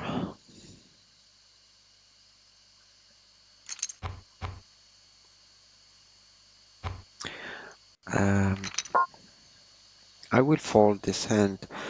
Uh, I used to defend everything that is suited from the big blind, but with the rake structure and uh, especially when he completes also, I think that my hand is no longer interesting to defend. Like you have like 39-20 and 53-28, so two of the weaker players. And yeah, I mean, this hand is also 3x, so it can be folded. Against 2.5x, I basically, if the guys are like this, and like I said, I play uh mainly now on on Poker Stars. It's my mainly side that I play for tables, and sometimes I play one additional table on Super Sport Poker. Of There's like on NL 500 players like this, which is actually insane. And what is more insane that my win rate on Poker Stars is way higher, but it's a different subject. But I want to say I have experience playing players like this, and yeah, I mean generally hand like that can still be played really profitable against this type of players. 5-9 suited. I mean, it's not like 4-9 or 3-9 or deuce 9. It's like 5-9. It's decent, and uh, you know. Uh, if you can exploit them and if you know them really good, if you have reads about them or stats about them, sample with them, you can definitely exploit them on numerous ways. This type of players, then these hands can be really profitable calls. If you don't have the sample, because you see like 172 hands or 150 hands, it's not something you can do or know about them to make a big exploit or big adjustments. So you can just be folding it. It's okay.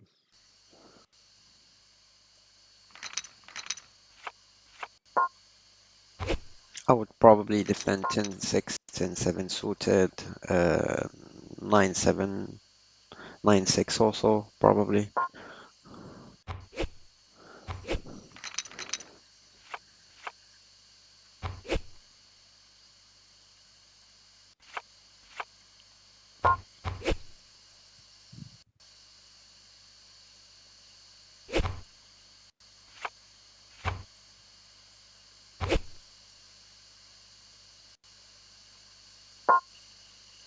King Jack off, we open.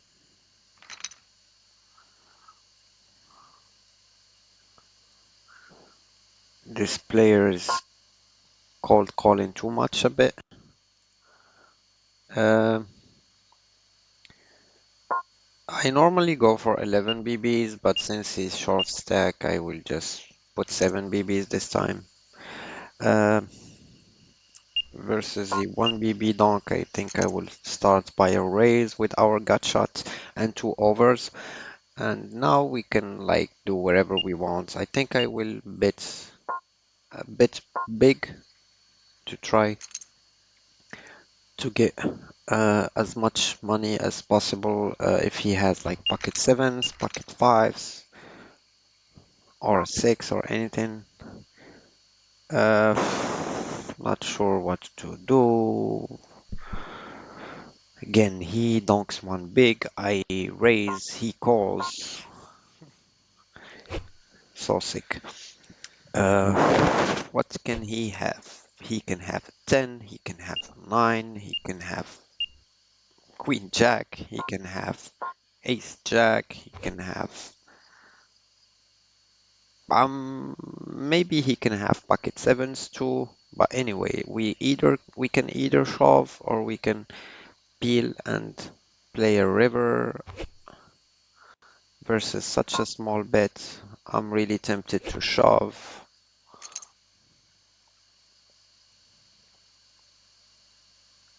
And we get lucky and he had Jack 10. Uh, I think generally what we want to do, I would probably I would raise the flop like you did. I think it's good when the player donks like that. He's gonna be weak often, and when this guy calls, he's gonna actually have most time a 10 or a 9. Good 9 or 10. Some queen jacks also 7 8 is possible, but I feel like pocket sevens or eights gonna be probably folding if he has those on the flop. If he's stubborn or maybe he calls them. But I feel like on the turn, I actually would go like a small. Because this guy, if he's having like a 10 jack, he's not gonna shove 10 jack. He's gonna not gonna shove queen 10 or king 9 or queen 9. This type of hands, and you're gonna actually like do well against the call range there. I would just go like 1/4 on the turn. Think it's good. Or even like 1/4, basically because it's gonna be like if you check, he's gonna be betting 10. He's not gonna fold to shove ever. He's gonna have a lot of pair plus like he had. He's not gonna fold ever. So I don't like the shove basically, and I would like prefer small because people not raising position enough, especially don't raise on the turn enough. And if you bet small, all of his pair plus, he's not gonna be shoving players on my pool, like weak players like this player, and they're not going to be shoving these hands, they will just be calling it, and they will be pretty happy with it because they feel, okay, now I have a lot of outs, I have top pair or middle pair, and he bets small, I'm going to see a river. Maybe I will improve to put two pair or straight. So definitely, betting small is a really, really good thing there. You have, we're gonna probably have um a live king, and you're gonna be probably having you can get money in if you flop queen or seven. So definitely betting small is way to go, and played like this is not gonna be successful at all because 10x that is betting and your shove is gonna ever be folding, or a 7 8 or a jack 8 or 7 9 9 jack. All of these hands will never be folding. So I don't see Maybe that this was a sense. spew on the turn, but again, I think his range is weak, and it turns out he had Jack 10 off, but he Mm, could have. I don't agree that his range is weak. You raise, he called. There's no way. I mean, weak. Weak in what sense of the word weak? His range is going to be mostly top pair or middle pair with the draw. It's not a weak range, you know. Uh, it's especially not weak considering the SPR in his stack. It's not weak in the sense that you can fold him out. You can never fold him out of the range that called the flop, and now the turn is 8. There's no hands that's going to be calling the flop, folding the turn. There's absolutely no hands that call the raise, and they didn't involve. They're on the bottom. They didn't put any money, and they suddenly call a raise. They just have 10 or 9, and when the 8 hits, they're going to have that 8 with a pair, with the open ender or gut shot. So we can say their range is weak. Their range is not weak relatively to their stack. So we don't have fold equity at all. Zero fold equity. And you know, if you didn't want to bet the turn for smaller amount than he did, and I think that's really nice adjustment because if you know your pool, and in my pool, this play would be also really good because this player will just they will just be happy just calling it the small bet on the turn. But if you check, they're inclined to be betting this like top pairs, middle pairs, and with open ender. They're just inclined to bet it, and they will bet it like this with the same size. So definitely go smaller and have initiative to jamming the river. That would be good. Had a lot of force hands, so I'm really okay with my gem on the turn. Probably it would have been better if I had a flush draw with it, but I don't really care that much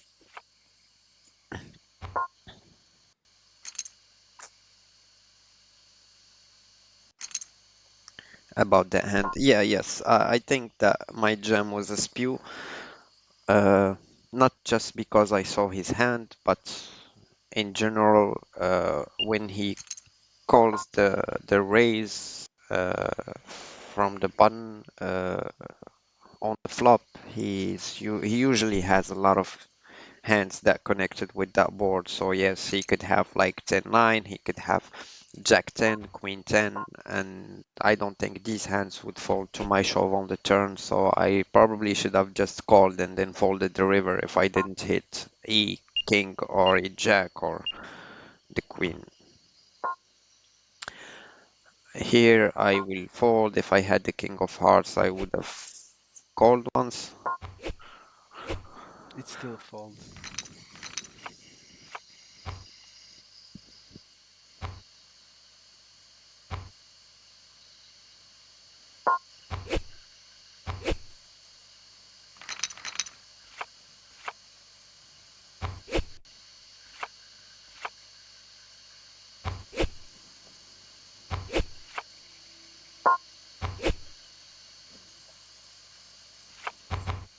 We got really lucky in this session. Like we had two gut shots on the river, the one where the guy had fours, and the one that this last one, the King Jack versus Jack 10.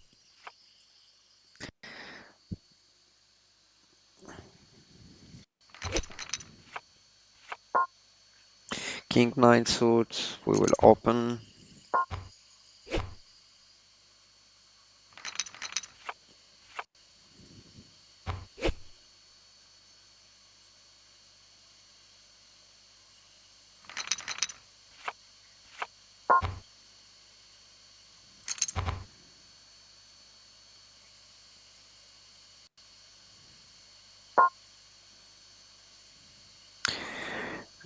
Queen 10, Ace Queen.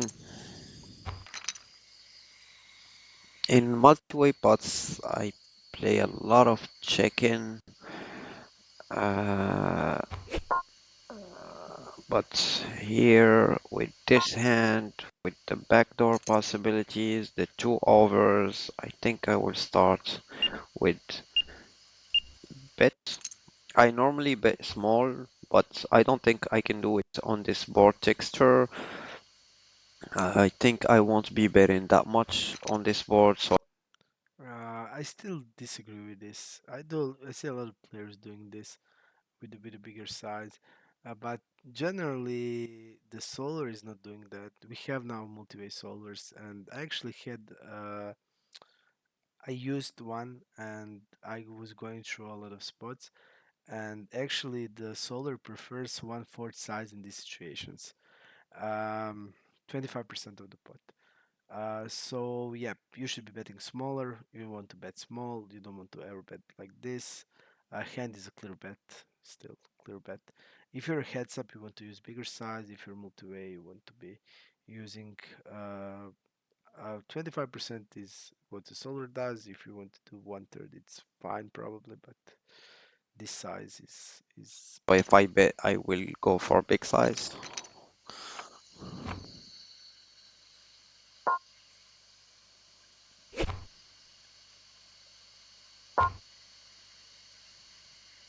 7-6 suited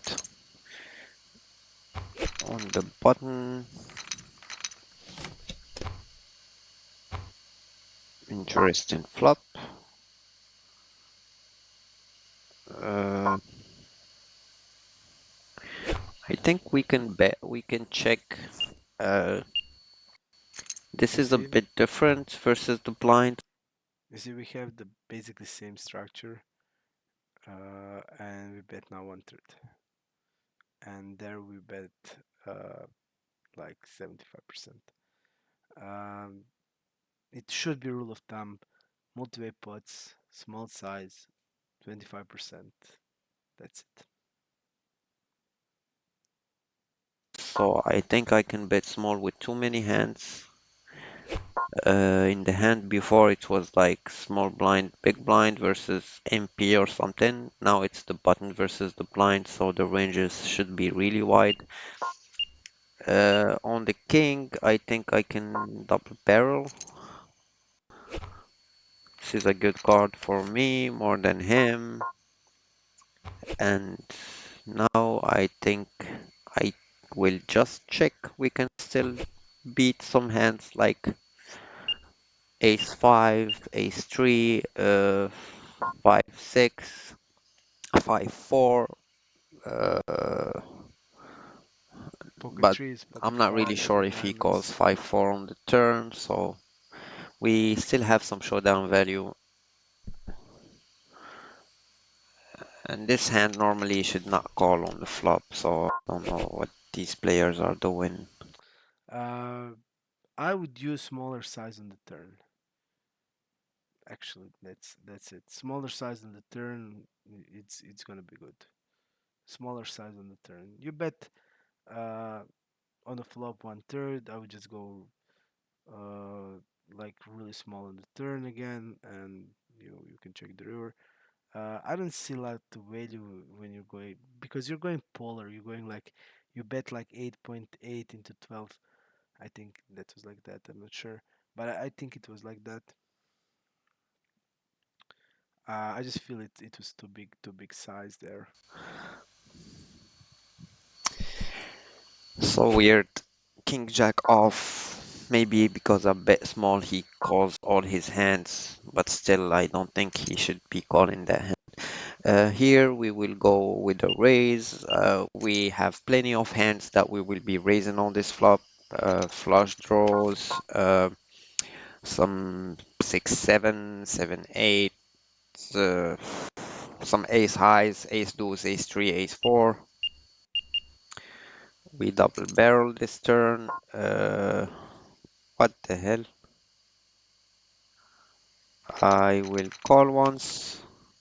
Again, I don't understand these players donking every time. Like this one is this is the same player that donk flop donk turn and fall to a raise earlier in the session. We On didn't ace catch on any activity to ace continue, so we XX will board where just we let had it go, aces. but we will keep an eye on the Yes, hand but if you remember, this guy had a this guy donked on the ace when you had aces on the like ace XX, and the turn he actually toned down the size, and here actually he bet like really big. So that's also one crucial thing to get to know. Like I said in the pool analysis of exactly your pool, when they're like donking the flop, they're gonna have plenty of weak hand, but on the turn they will be size related, and when they're using smaller size, it's gonna be tend to do a lot of like weak to medium hands. And if they're using like this big size, the really hand will go into that size mostly. to see what kind of dumb stuff he's doing.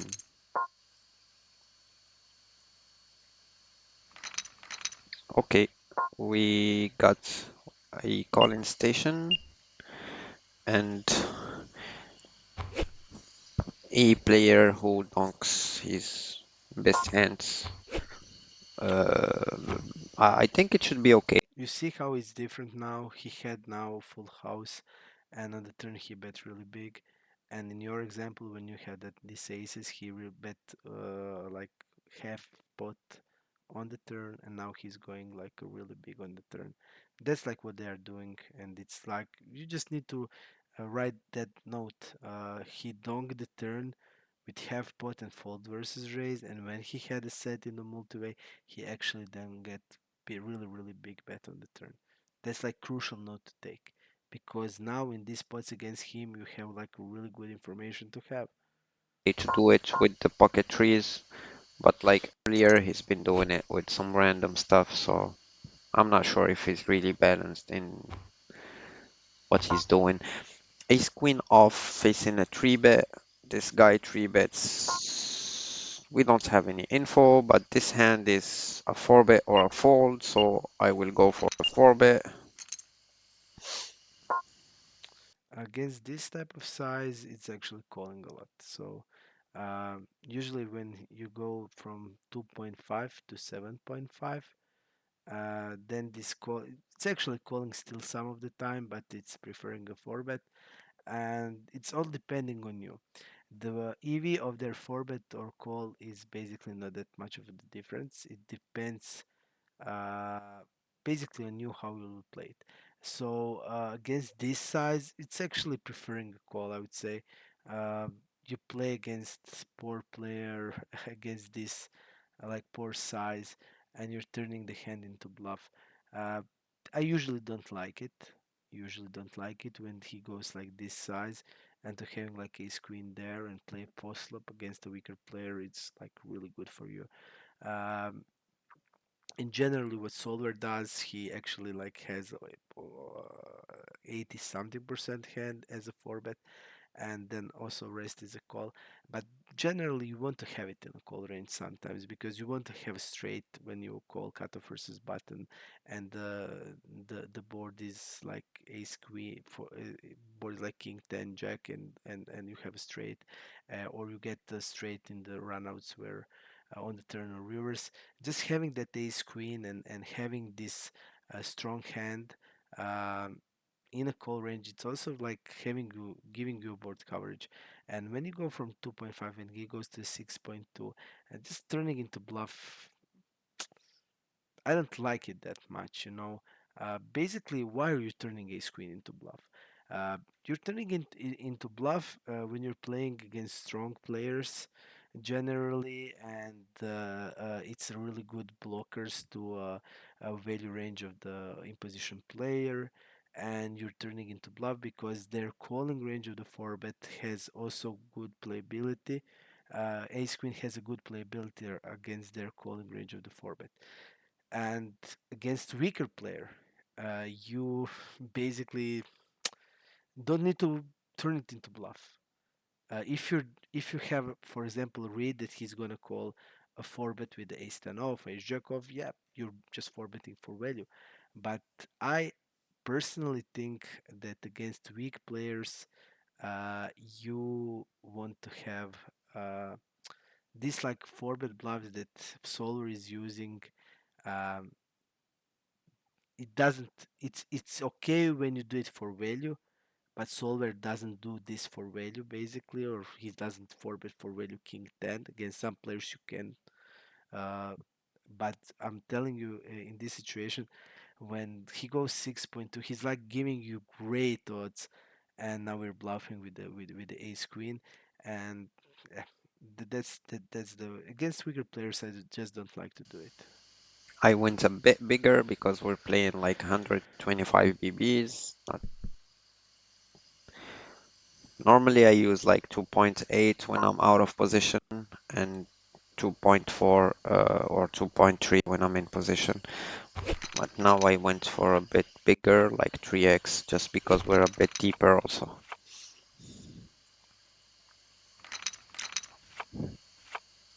Generally, against weaker players, you want to play as much more pots as you like, as you want, or as much pots as it possible. And just, I mean, when I see this and just turning, if I'm doing it for value, if I know the guy will call the 4-bet with ace jack or ace 10 or king queen off, yeah, for sure, do it always. But if not, then yeah, I just don't like it. You're gonna get these 6.2 blinds. You're gonna get it, okay? But I just feel you can get a lot more by playing a post flop against them. That's my I only would never consideration. call a 3-bet out of position when we're a bit deep with offsuit hands. Never. Like, I will never, like, for example, call ace queen off, ace jack off, cut off versus button, or king queen off, or anything like that. Look at this. Oh, what do you think is is a correct strategy if the player is? Let me show you. If the player is three betting 16% button versus cutoff, this is the correct strategy. So you see that Solar actually calls bunch of ace jack off. He calls all the king queen off. He calls king nine queen nine suited always, jack eight suited. This is out of position actually. This is out of position. Um, Pocket deuces are also called. Um, so generally, yeah, you want to call it, and this is like from 2.5 to 7.5. Um, so if you put like from 2.5 to 6.2, uh, these hands will be becoming calls, and these hands will be becoming calls, and so it's definitely not true what you're saying.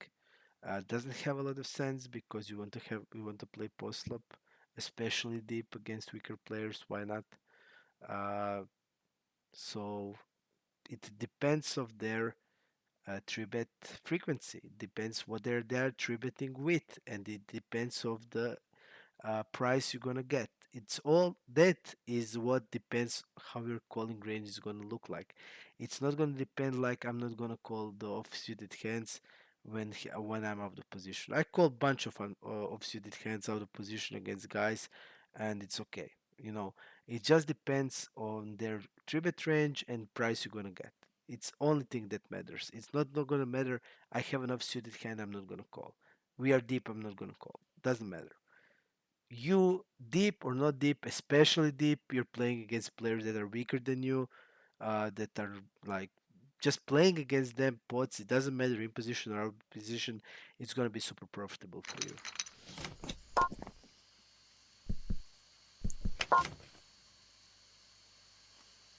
Hmm, when he checks back fast, he can still have some a6 on hand or range, but like I don't think he ever has a 10.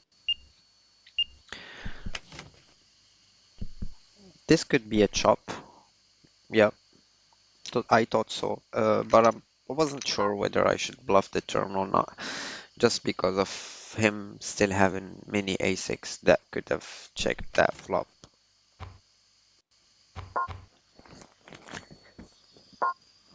If you think it was a chop on the river, why you didn't bluff the river? I just see that you're a lot passive in this situation. Limp pot, all the pots that there needs to be fight for, you just don't fight for it. It doesn't matter if it's like five blinds, two blinds, six blinds. Just fight for the pots. Small pots. Fight for 10 small pots, and you're gonna get like a stack. 15 small pots, you're gonna get a stack. If you don't fight for it, you're not gonna get anything. Jack 4, we can open. I'm not really sure about this open. We, but it's okay. We're suited. We can play post flop. But monotone boards, I will check. I check a lot of time on monotone boards when I'm out of position. Uh, Now with the equity picked up on the turn, I think we can bet.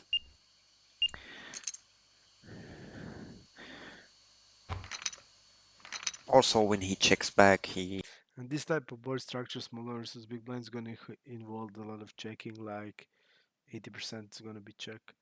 On these type of boards, low boards, generally low boards hits better big blind. It's gonna have a lot more two pair combinations. It's gonna have a lot of straights because big blind's gonna call hands like 5-6 off, 4-5 off, 6-8 off, 7-9 off. Uh, so all of these hands are gonna be a lot of two pairs. So yeah, small blind is gonna be just checking bunch, especially when there is a nuts advantage in position players gonna have in this situation. Big blind. Uh, and when it's monotone, it's going to be a lot of more checking, so a lot of small betting and a lot of checking. Yeah, I would also check the flop, and on the turn, I would bet small again. You bet big. I'm not fan about that. This again polarization on the turn, because now on the turn you're saying you have I don't know what type of hand now you're repping, but actually you're gonna have a lot of under pairs that wants to bet small. You're gonna have a lot of weak top pairs that want to bet small to get value from worse stands. So betting like this, it just feels unnatural to me. And yeah, I just think in this situation, small bets are better, or far better. usually has a lot of hands that would auto fold to our turn bet.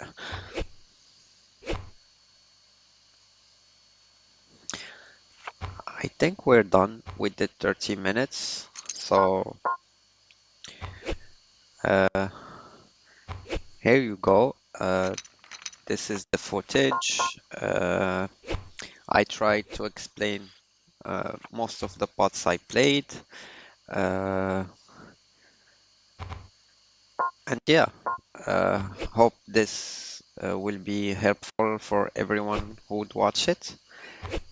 And I'm pretty sure I will benefit a lot from this opportunity. So I want to thank you before ending the video for giving me the possibility to to record the session and get a review from your expertise as a pro poker player. So I really appreciate it and I'm really grateful for the opportunity and thank you so much.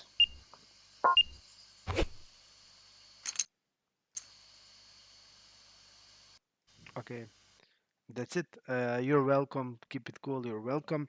Um, I'll just give a quick, let's say, conclusion of it. Uh, I feel you have a really nice thought process compared to the limits you play. You're thinking about the range, you're thinking about range versus range interaction, which is really, really nice because on your pool, most of the guys don't think about that at all. Like we said about the play that they're doing, they're not even thinking about the basic stuff, ranges and stuff like the positions. So, yeah, you had uh, your really nice interpretation of the basic poker logic, deduction, uh, range interactions. So that was all really nice stuff for the limit you play. Definitely, yeah. I mean, you said it's gonna be a mistake. When I make a session, I made bunch of mistakes always, smaller or bigger ones. It's not matter.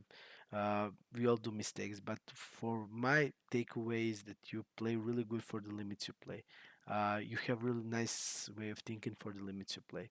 Um, okay, now the stuff that I don't like is your passiveness in many spots. The spot you're not sure, you're automatically passive, automatically. So when I'm not sure and I'm in the spot, I'm automatically aggressive. Even I don't know I'm aggressive because aggression wins your pots. In many situations, you are facing a range that is not strong and you're going to give up with your hands. You're not going to try to bluff.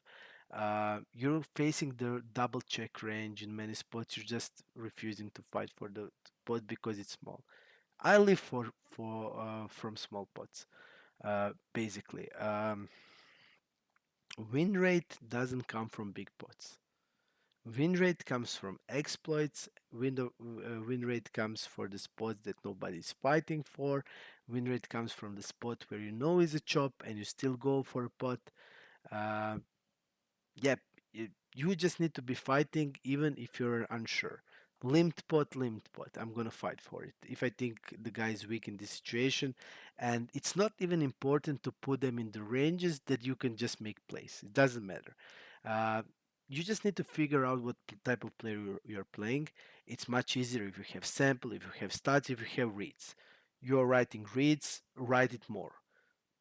Whatever you recognize from your opponents, write it down. Will just read it, you will get reminded, you will know what type of player your opponent you're playing against, and you will know where to attack more, where is the maybe what did they see you doing, what did they played, maybe they spew some hands, maybe you can take some logic for that.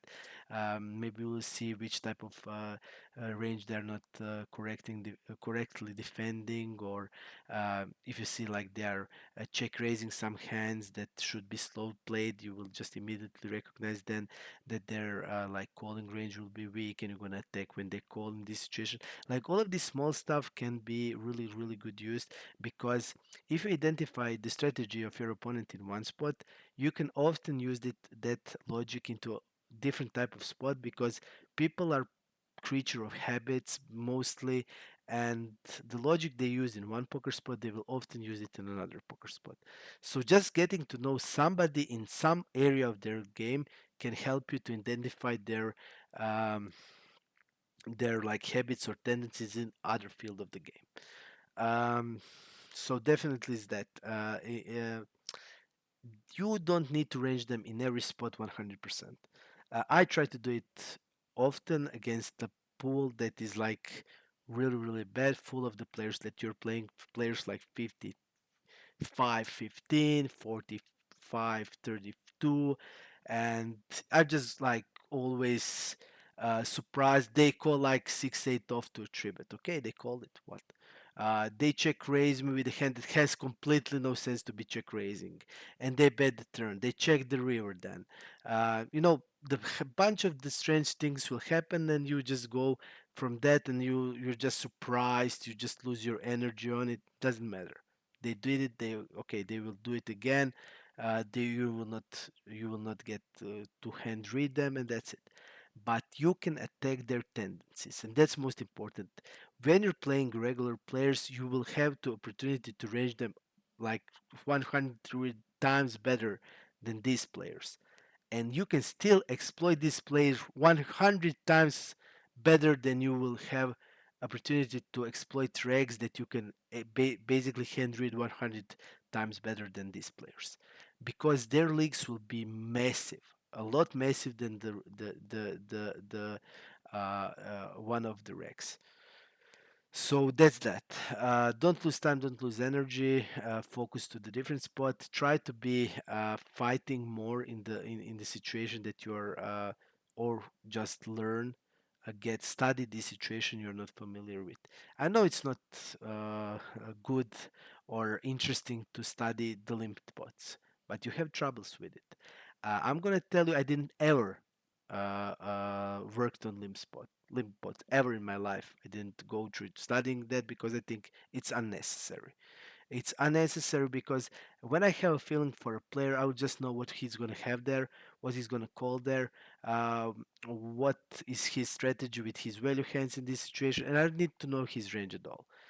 So basically, you just need to uh, think about relative strength of your hand to a board and to their range. That's it. It doesn't need to be 100% ranged. These weak opponents to be that you can able to be doing that. Um, Generally, I mean, I just feel that you can easily beat this pool without any problems, because I mean you're basically uh, sticking to the ranges, you're sticking to the basics, and I just see that your like basics are really good, and to have a strong basis, it's always foundation of your game, and that's like something that is most important. You have a nice logic, you have a good thought process for these stakes, and I just feel you're not going to have much problems with this pool. uh, I would just give you advice to be not be afraid to play against these guys, even with hands.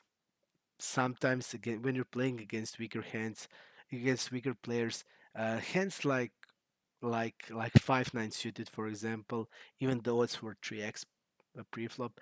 But hands like I saw that you fought like king 10 off, button versus small blind, and we were on the big blind, where I would call like king 8 off or king 7 off in this situation, like 5-4 off or 5-6 off, 6-8 off. I would call all of these hands. Because when you're playing post-flop with the players that you are better and far better than them, and I saw a lot of like 50, 19, 45, 17, 75, 17, I think it was. You can just this because these hands are not losing much in the vacuum. Like they're like minus CV, okay, but they're slightly minus CV, like 5-6 off. It's not like 5-6 off is like losing a bunch. It's not losing a bunch. It's like slightly losing. And if you're playing against player that you're far better, and what is also one important thing, that these hands will not be often dominated. Hands like 4-5 off or 5-6 off in this situation, or king 10 off. I mean, it has nice playability, definitely, and you're against players that you are far better, then these hands can easily become plus CV. Um, so it's not that important to stick with the ranges like they are like written in the stone. It's not that important if you have the edge post flop, and for sure you have the edge post flop against this pool that you are playing, because based on from what I hear about your thought process about it, I just feel that it's better than the thought process of the like normal reg on NL25. And I actually did play now when I become a coach on poker strategy. We have the big video series where we are going limit through limit, and we actually did last limit was NL25, and then I actually played your pool, and your pool is full of the random players, regs that are doing bunch of stuff like that guy that donked on the ace XX, and again donked when he had pocket trees, and the bet big one. They have just so many tells and so many leagues that I see that you have a lot stronger foundation than them.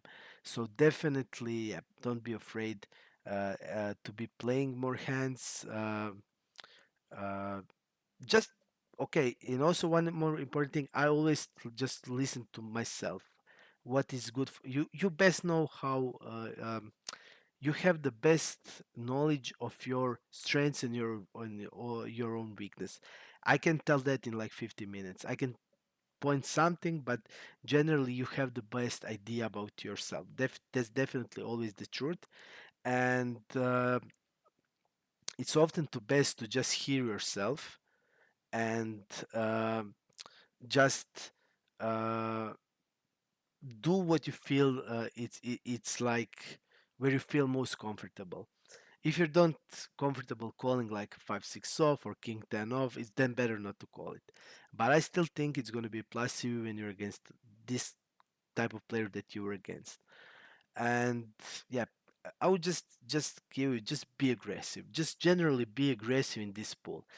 Like is gonna give you a bunch of chips when you're really aggressive. I mean, you saw in the Discord where I post hands that I get so much like gifted hands, basically gifted, because people struggle against aggression, and on your limit they will struggle against aggression 3 or 4 times more than my limit. So just be more aggressive, and in spots even when you're unsure and you have a passive and aggressive line and you can choose, just don't go for the passive line. Passive line just not going to give you anything ever. That's like the key.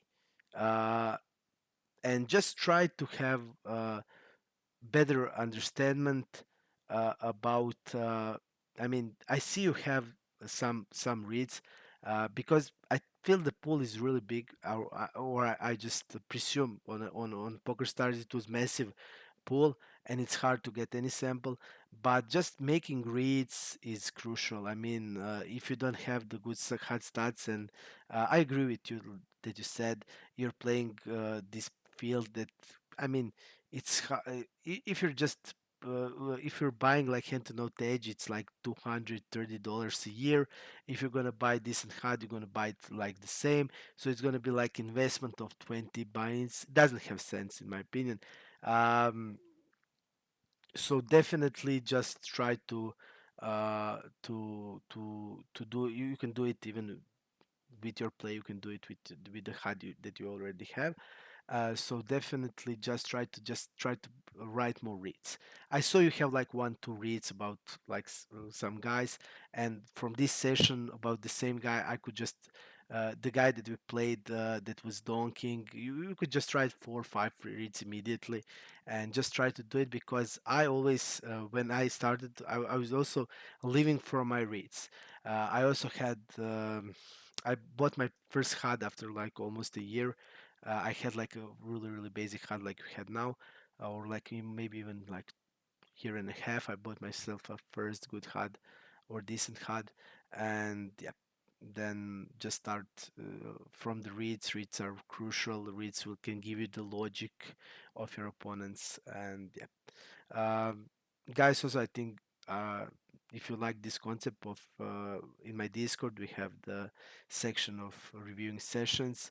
and when I have the time and I catch the time, I can do it.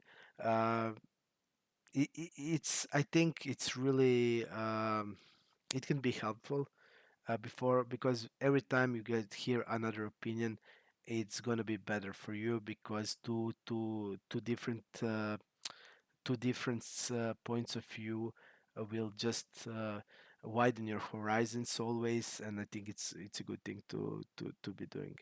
Yep, that's it for today. Keep it cool. Thank you also for a nice session, and yep, see you again.